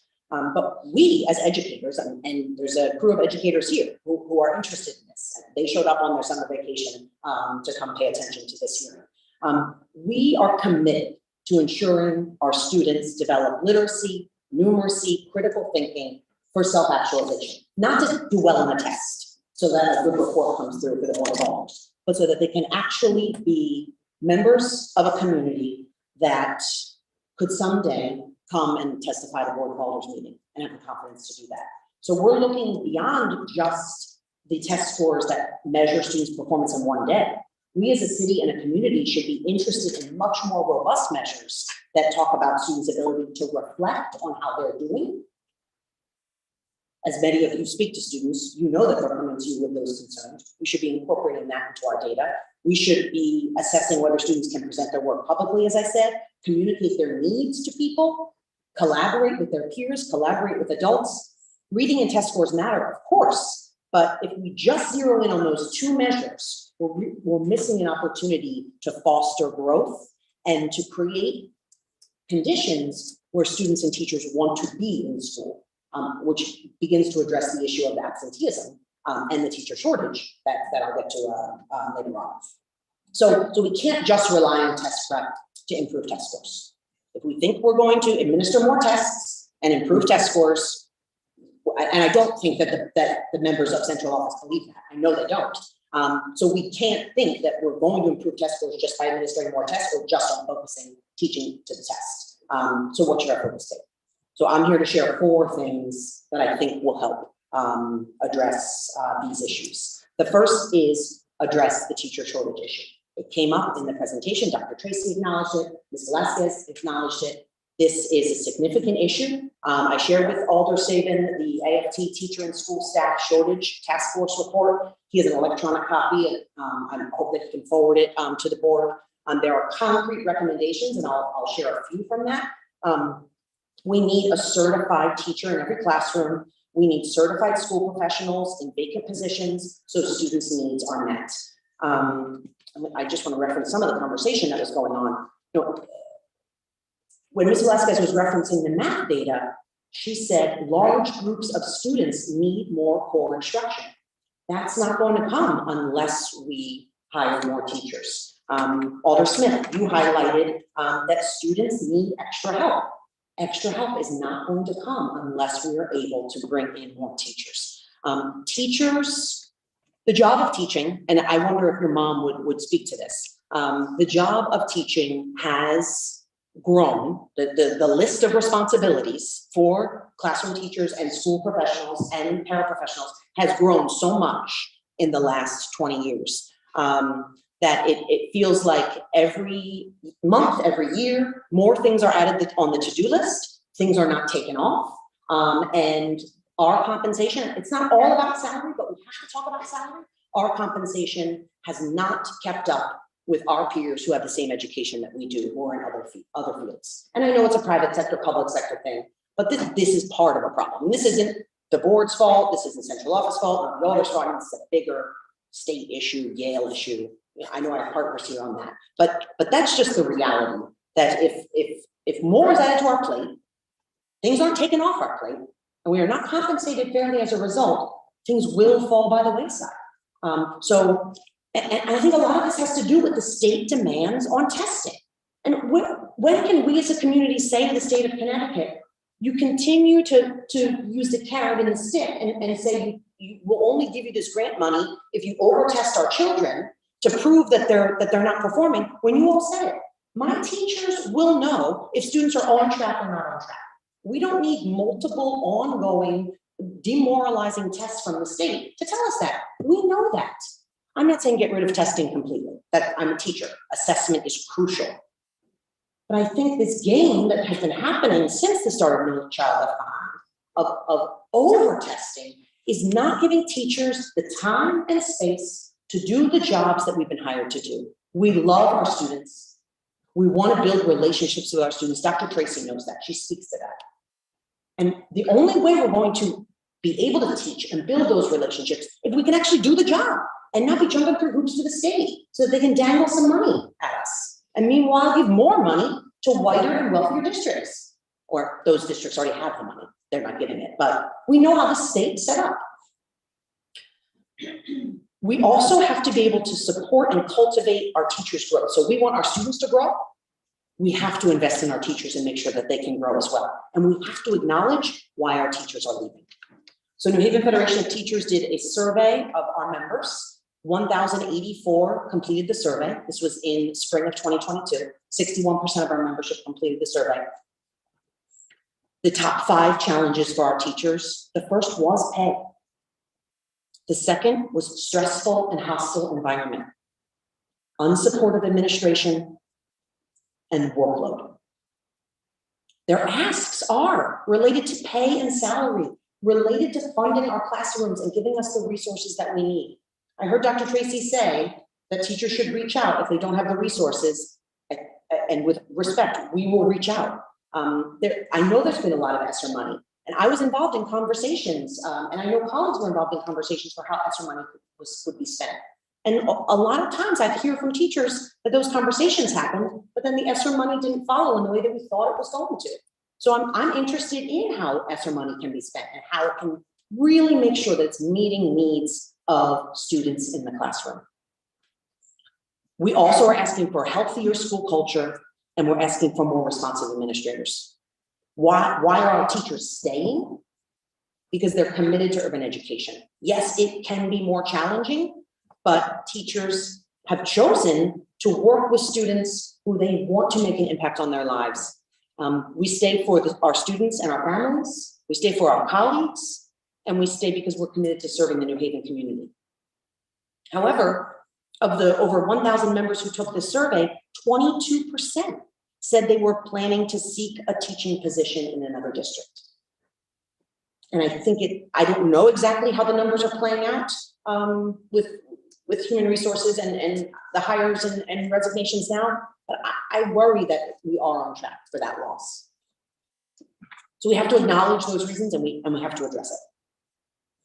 I spoke to this and I'll say it again, and I know I have allies here at the table and in this room on this, but we have to address the issue of underfunding, the ongoing issue of underfunding. This is not just a salary thing. This is chronic underfunding of urban districts by the state of Connecticut. It's a racial justice issue. It's an economic justice issue. Why are teachers in whiter and wealthier districts getting paid more than New Haven educators? We cannot allow it. We have to organize and take it to the state.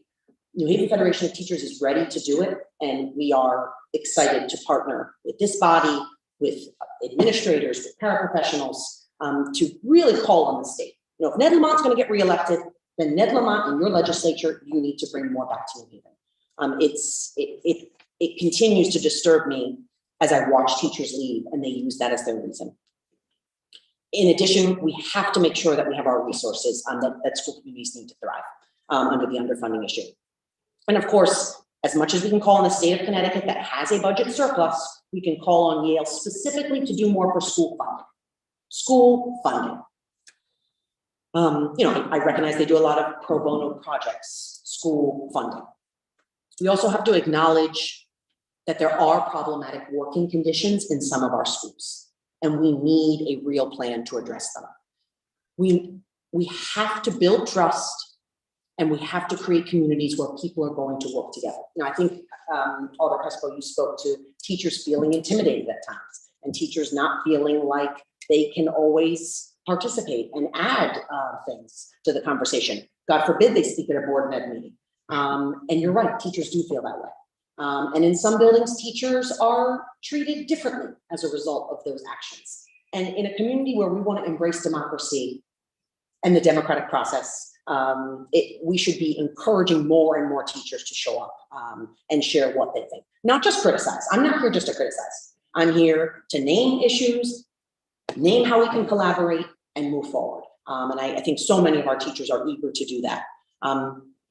We want to center relationships. We want to use no-fault problem solving, as Dr. Tracy said.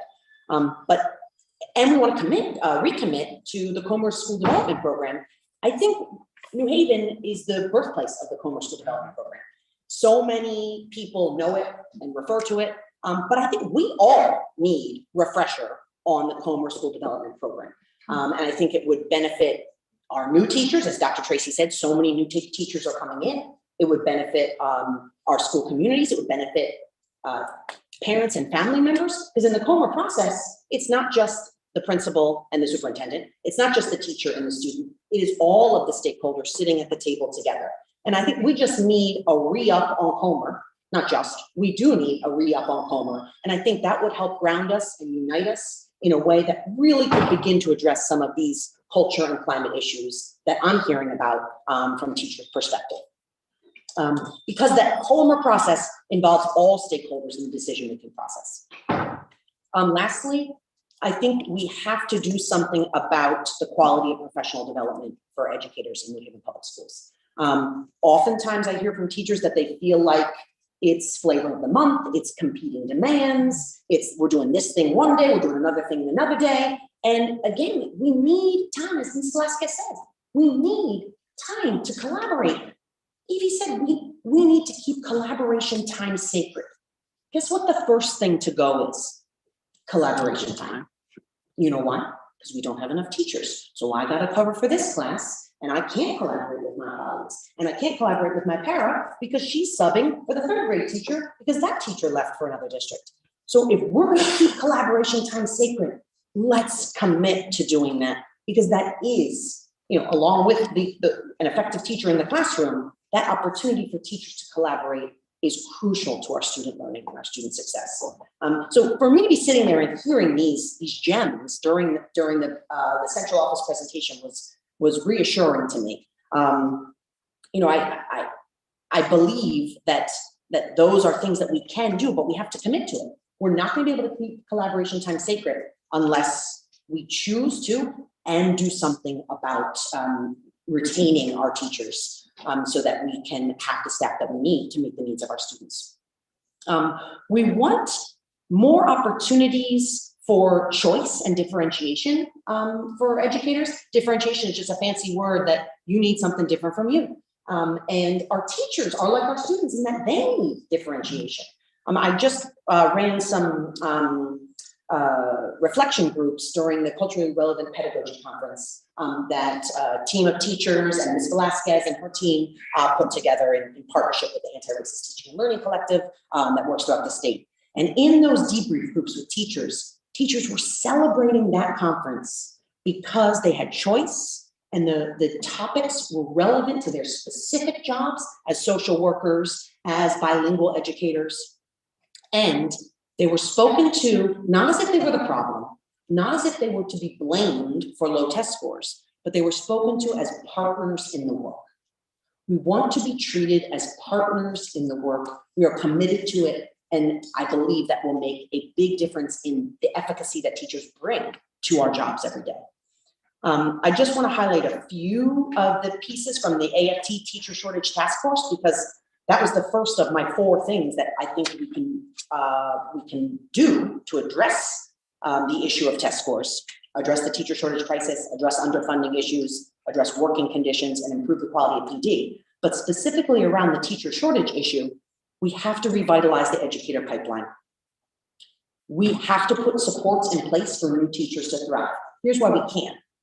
Because our literacy coaches and our math coaches in some schools are subbing for vacant teacher positions. So that first-year teacher is not getting that crucial support that they need, because sadly, the literacy coach is teaching 7th grade. That is a breakdown in the system, and I'm not here blaming people. I'm naming it so that we can address it. We have to address that system so those new teachers get that support they need, so we keep them, and keep them for 25 years, for 45 years, not just 5 years and then they move on somewhere else. I spoke to working conditions. We need school discipline models that support students' needs. We need mental health professionals in every school. We need to begin to invest in community schools. I think when some of you are harkening back to the old days, community schools would do the haircuts. Community schools would do the backpacks. We've moved away from that, sadly, but the federal government is interested in the community school model. And I think, New Haven is often leading the charge. This is something that New Haven should keep an eye on and see how can we potentially pilot some community schools so that we're meeting needs of students and families, to your point, Alder Smith. We have to create that space for genuine collaboration. And that comes. People know they can feel comfortable going into the school for lunch, dinner, resources, access to a computer. They'll be much more willing to share what they think schools need. We need to create systems that provides workers with the time, tools, trust, and training. So we have to talk about what our job entails right now.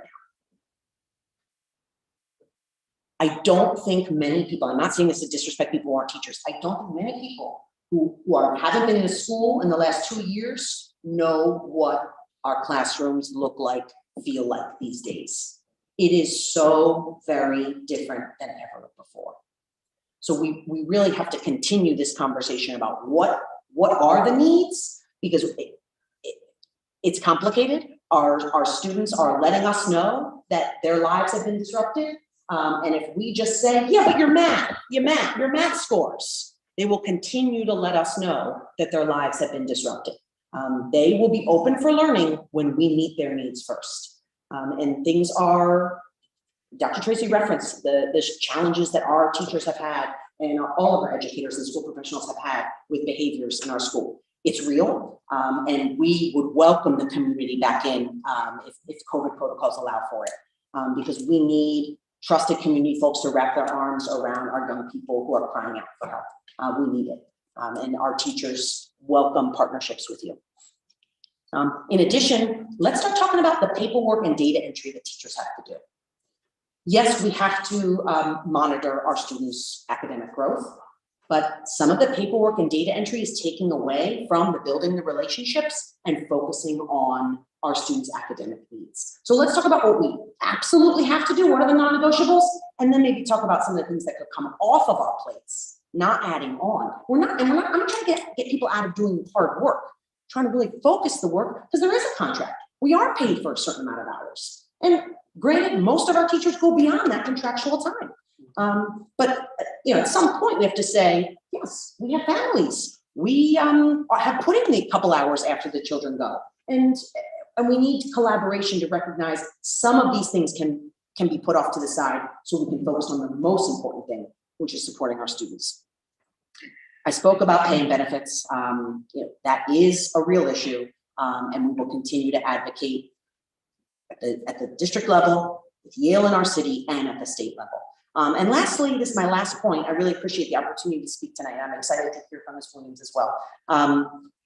We need to use our collective voice to push for change. And I want to thank the Education Committee and the Board of Alders for kind of lighting a bit of a spark here to hear from people about how we can do it.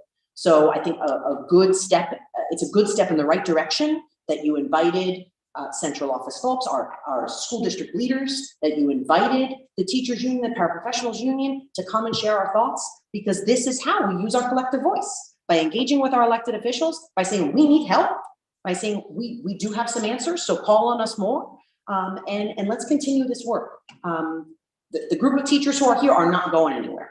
All right, they've committed. That's why they showed up here. Our paraprofessionals have committed. They're not going anywhere.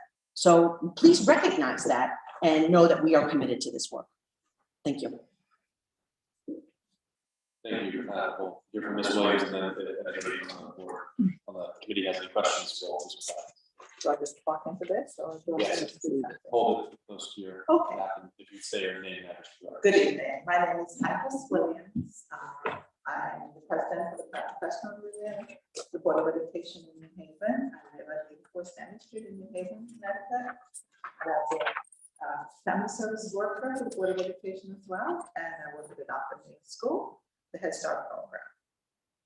So I want to thank you all for allowing us to sit at this table, because it's a rarity for paraprofessionals to even have this opportunity to sit before a board of alders or to participate in high-level meetings.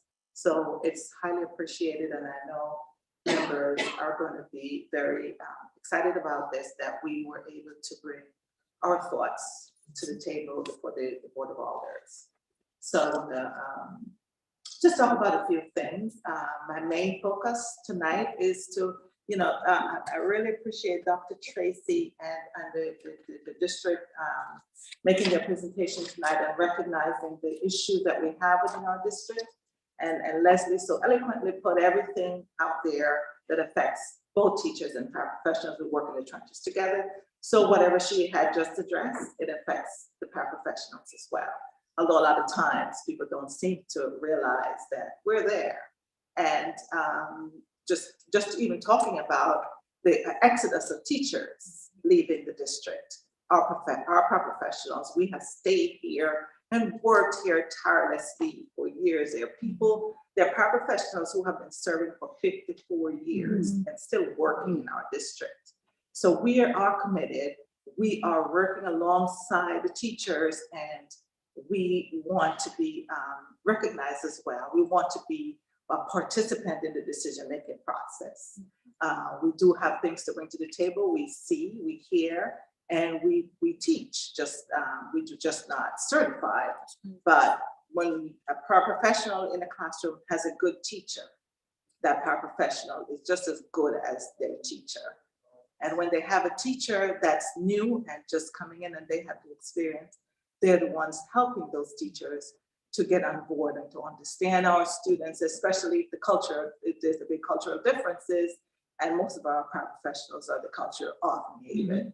So we play an integral part in the learning environment in our district, and we just want to be,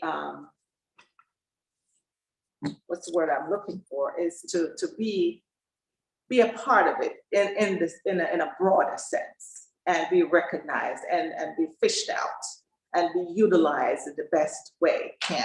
We're talking about test scores, and we're talking about failure, and we're talking about behaviors, and we're talking about everything that goes with a child. I work as a family service worker, so I work with the whole family. So I definitely understand and know where children are coming from in a lot of ways. Because when I moved here from New York to New Haven 21 years ago, I worked as a bus monitor just to get my children to school because there was no bus monitor.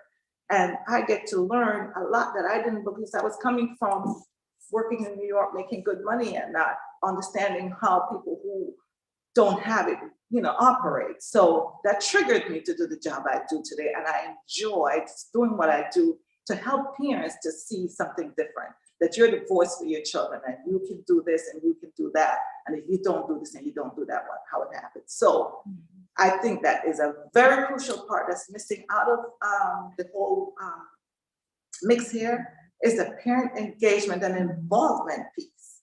If parents are not engaged, if they're not involved, if they're not recognized and invited or feel welcome to the school environment and to be in the school. I did that for my children and I wasn't welcome, but I pushed my way through in there that I'm going to be here when you have my 3 children in here. I'm going to be here whether you like it or not.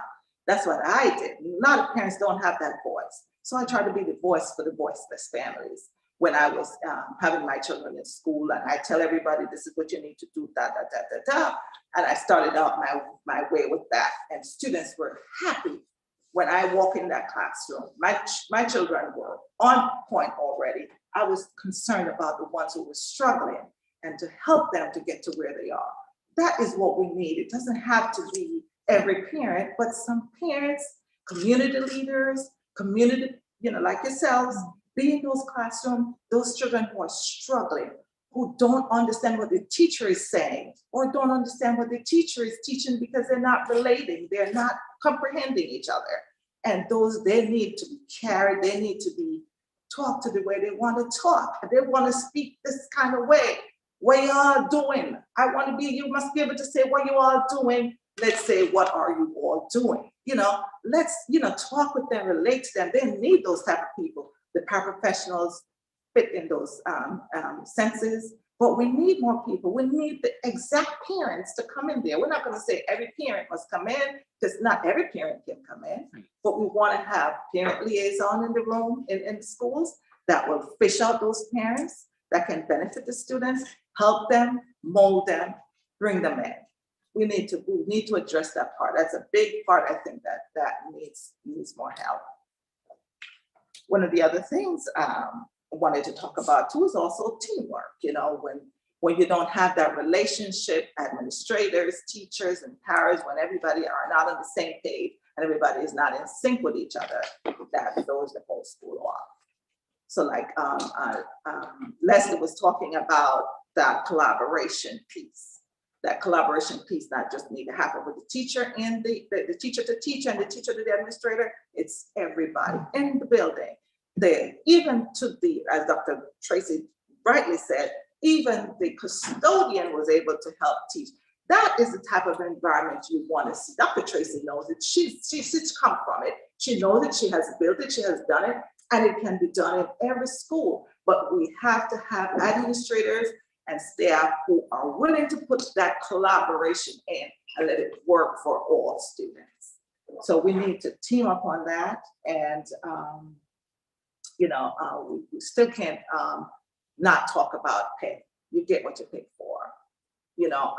A lot of times people pay, that thing can really put stress on people's mind. You have to think about the next job. You think about where you're going to get food. A lot of paraprofessionals, they have to go to the soup kitchen too. Right there where they're trying to, I could be there telling people where to get resources. They may see me end up at the same place. And go, oh my goodness. If Ms. Hypers is there, I don't need to have a job because, she has a job, a nice job, and they would think I have a prestigious job.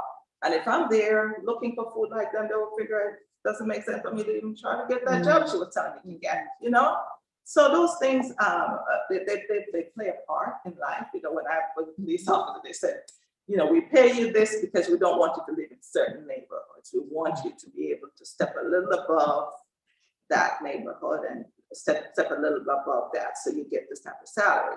So it makes sense for us to live amongst our poor people, but we're supposed to be able to help them instead of taking what they're supposed to get. So those are essential pieces to consider when we're talking about wages, to make sure people make living wages, one job to make a decent living.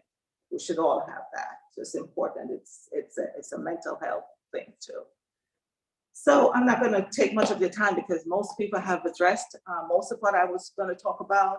And I wanted to, again, thank you all and thank Dr. Tracy and her team for all the hard work. And hopefully some of these can be implemented and we can have a better school year coming up with all the problems we have. Okay, thank you.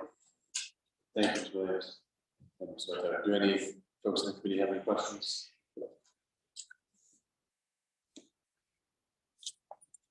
Alderman Myers. Thank you, Mr. Chair, and thank you for participating with us tonight. I actually think it's important to have the table set with all the interested parties there. Like I said, I come from a family of educators. That's how my mother started as just a lunch mother and went from a lunch mother to a para to a chapter 1 to a regular teacher. So that's how it starts when you build community within the school. And those are the people that you rely on to be relatable to the kids and then do some of the hard work. I remember when paras are subbing for a year or two at a time when teachers weren't there. So we actually appreciate the value in all of the staff at the school. So you named a number of different things that can be done a little bit differently or enhanced. And you said a refresher for the current teachers and then the new ones coming in. So how do we put those things in place? Because I think we can always come with ideas that could possibly work, but everybody got to be willing to try them. And if they don't work, they don't work. We get rid of it and that's fine. But to try some of those things, because I think New Haven is a model in a lot of ways for a lot of different places. They look to us to kind of lead the charge. And I want us to do that in education and everywhere else. So how do we create those spaces for some of these things to happen? I heard Dr. Tracy say a number of times that she is willing and flexible to have some of those things happening. So I guess what I'm looking for is for you guys to tell me a little bit more about what that actually looked like, right? With the collaboration, who does it entail other than just the teacher, para, Dr. Tracy's off? Like, what does that actually look like?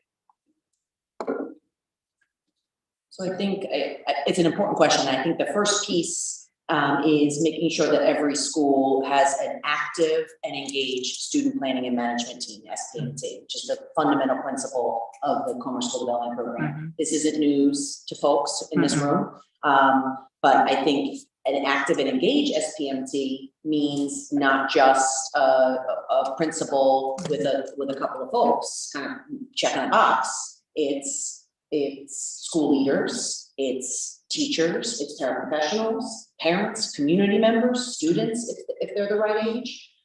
It's perhaps someone who's working in facilities. This is very hard to do. So we're setting the bar high here, but we have to set the bar high because we have an urgency, as you said before, President Walker Myers. So that's one thing that I think we should put on our to-do list of not just saying, yeah, we got to have the SPMT, but then really looking closely at our SPMTs and saying, do they have the composition? Do they have the core values of the homework process at the base as they're meeting monthly and breaking out into the subcommittees to do the work? And then each school, you were asking questions, does every school have to do the same thing or can schools do different things? Yes and yes. Thinks, all schools absolutely should have an active, engaged SPMT that has stakeholders from everywhere.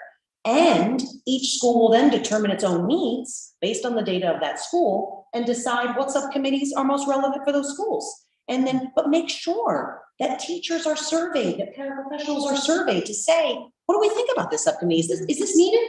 What was your biggest challenge last year? And then that data should absolutely be running through to this year so that we can be meeting things at the school level. Asking families, what supports do you need this year with your students? Weaving that into that SPMT. And the refresher, I think, is is important to make sure that we all understand what COMRA is. I see Alder Kondo, he knows, right? He's nodding with the things that I'm referencing, longtime educator. Education can be very alienating to people because there's a lot of buzzwords. So we want to make sure we have open arms to our new folks coming in and help them understand. This is a differentiation piece. Don't bore a 15-year New Haven veteran with the same PD that we're given to the first, second, third year teacher, right? This is complicated. This is hard. We have very smart people leading this district. We have very smart educators and school professionals working this district. We can do hard things, but it takes being intentional about breaking down the task. That yes, we're going to provide the newer teachers with this. We're going to provide the more experienced teachers with this. And, you know, we have our, you know, I'm on parent Facebook groups and the parents don't like those half days because they got to figure out what to do with their child. But the half days are crucial for educators to have the collaboration time that Evie talked about. And I think some of that half day PD time could be dedicated to some of this work. And I know that there are people behind me and it's their job to design this. It is not my job, but it is their job to listen to teachers to make sure that we do have a seat at the table as they're designing this calendar. And I know any teacher, any paraprofessional, any educator who can handle a classroom knows they have to pivot and be flexible. That is a core element of being a good teacher. So everyone in this room is willing to pivot and be flexible as a result of this really positive conversation that we've all had tonight, I think. Thank you, Mr. Chair. Thank you, President Longmire. I have one question. I was wondering, you just mentioned listening, which is obviously so important, making sure that we're all on the same page and working together. And I was wondering if you could talk a little bit about the process for you, you know, as teachers and paraprofessionals, making sure that the ideas that you have on a day-to-day basis in our schools are being heard by the administration. And, you know, if you have suggestions about how that could be improved, make sure that, you know, we are making these decisions with everybody at the table. I know it sounds a little cliche, but I think it does come back to the relationship piece, that teachers want to be able to trust leaders like you who want to make sure that teachers' voice is acknowledged. So I think figuring out ways that we can have more collaboration, even with teachers and elected officials, which might be a dream. Maybe I'm getting off track here. I mean, let me pivot. I think ultimately the answer is at the school level, the relationship there. That at the end of the day, school principals create a tone and set a climate for how the school runs. And if that tone is going to be one of support, of not of gotcha, but one of you have ideas and I'm willing to work with you, or actually, yes, I hear your idea, but that's not going to work for us, and here's why. I mean, sadly, sometimes teachers are told to stay in their lane. And that is the worst thing you can say to a teacher when a teacher is coming to the table in good faith to say, I've been looking at this schedule and here's what I'm thinking. If it doesn't work, all right, we don't have the helicopter view, I get it. But if it's not working, then take the time to explain it. The relationship that we want the teacher to have with the student should be modeled by the principal having a relationship with the teacher. It is a parallel process. So how the principal is creating a culture and climate for the school and how they're treating their teachers, that culture and climate will exist in the classrooms. So if principals are punitive, if principals are it's my way or the highway, guess what the classroom is going to be? An alienating place for our young people. If our principals are about no-fault problem solving and are about joy and are about welcoming people, look, teachers are not all the same. You know, I'm an energetic teacher, and maybe the teacher next to me is a little bit more, you know, kids like, oh, he's boring. You know what? Some of the maybe more introverted kids really valued having a slower, quieter teacher, right? So not all of our teachers should be cookie cutters. We are not achievement first with some playbook. We are a robust community with different people with different strengths. So we need to draw on our teacher strengths, and it's going to ultimately be the principal's job to lead that. And teachers will follow and create those same conditions in our classrooms. And pass it to Heiklis because she'll speak to this as well. Yes, I agree with Leslie. And also, I was thinking as you asked the question, some of those PD days, it could be a PD within the school with the principal and the staff. And we sit at the table and we talk about what what we think and what we think can work. And we're problem solve and we come up with solutions and ideas and make them work collectively. Once we can, if we can do that, that would make a huge difference because if we're all in agreement, this is what we think is working. I'm the teacher, you're the social worker, you're whatever you are, and you're seeing this and I'm seeing the same thing and she's saying the majority is seeing the same thing and we put it and everybody can see what we're all talking about and we work like that. That works like, you know, I said to principals sometimes, I said, if you treat your staff really well, you could walk out your building and you could come back and know that everything is all going to be well. But if you don't treat your staff well, then you will be worried when you leave the building. You shouldn't be worried when you leave the building. So what you give is what you get back, so. Thank you. Alderman Griffin. Thank you, Mr. Chair. I just have a question. How often does the principal of the school bring together all the teachers and parents into either some sort of conference room and talk over breakfast, lunch, maybe dinner? See, one of the things that I can tell you is, as elected official for the last 8 years, President Walker Myers, President Pro Tem Morrison, and Majority Leader Furlow, along with the leadership, they take the time to have a breakfast or two, to bring on the new leaders of this community, to do onboarding, to do training, to talk about processes, procedures, and how Robert's Rules of Orders may operate. And that's something that helps build not just the leaders, but it builds a camaraderie, it builds the relationship to grow. Then they have in the system of established trees where one set of alders, 3 or 4, are set to be able to reach out to one particular leadership and say, hey, I have these questions. And because that often will allow for the team to build together trust, brainstorm, bring ideas, but also maybe it's a mental health day for them. And instead of having to worry about, you know, schoolwork and the children and how the test scores aren't going well, and how it's only 33% or 20%, and how can we just break bread? And that alone can help build the school. So I don't know if that happens enough or if it happens at all, but sometimes maybe the suggestion would be take the principal to bring all the teachers to maybe just not have a retreat, you know, and with all the funding that you guys are getting, maybe just utilize that as a team building exercise, as a growing together as a team. Just a point of order. Please. And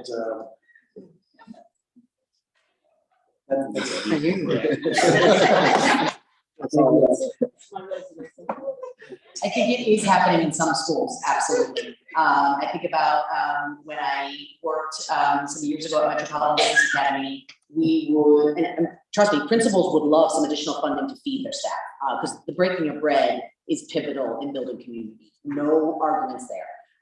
And I have memories of, you know, we would come together on those half days, we would get fed, because then we wouldn't have to leave the building, because when teachers leave the building, then it takes a little longer to come back, you know.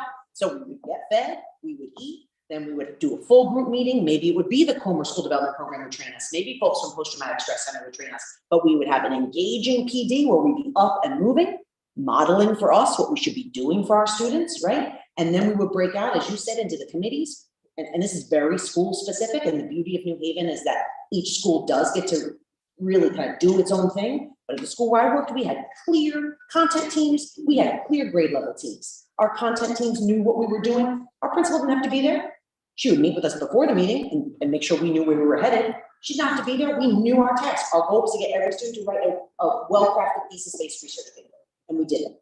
And then our grade level teams were focused on the social emotional needs of our students. And we made sure that we had our student-led conferences with our students, and we had 90% student-led conference rates where families were coming in to see their students present projects. Those were 2 things that were doable because the trust was there. Our principal trusted us to use our meeting time for content or grade level. She met our physical needs so that we would have trust in her. And that didn't mean that she let us do the meeting so she could skip out. She was then finding a couple of teachers who maybe weren't going to the meeting. What's going on? Why aren't you at that meeting? Same thing that us teachers have to do with our students when they wander. What are you doing? Why aren't you coming? You know, nothing is going to be perfect. We are human beings. But I think we can be more collaborative and creative in meeting needs of folks when going astray. Because at some point in every system, folks will go astray. But you're reminding us of the human element here. And when we get to, all of our students need to read and write and think critically and have those skills. But when we get stuck in that, we forget the human element and we've lost sight of our purpose. And I just am honored to be in a community where I know leaders want to return to the purpose, which is creating spaces where human beings can grow and develop and have the skills they need to compete and know how to ask for help when they need it. Thank you, Alder Crespo. Does any other members of the committee have any questions? I think we're all set. Thank you so much for all the work you do on a daily basis and for coming out tonight. And thank you to everybody else who came out and stepped with us tonight. I think it's been a great conversation. And we look forward to continued collaboration to make sure all of our kids are getting the education. Thank you. Thank you. A motion from the committee. Mr. Chair, I move that we close the meeting or the public portion of this meeting. So, all in favor, say aye. Aye. All opposed? Motion passes. Do I have a motion to adjourn? Make a motion, we adjourn. Second. Being moved and seconded, go ahead here. All in favor, say aye. Aye. All opposed? We are adjourned. So funny because my mother was no longer being recorded. That's what I thought. In the cafeteria. Then she became a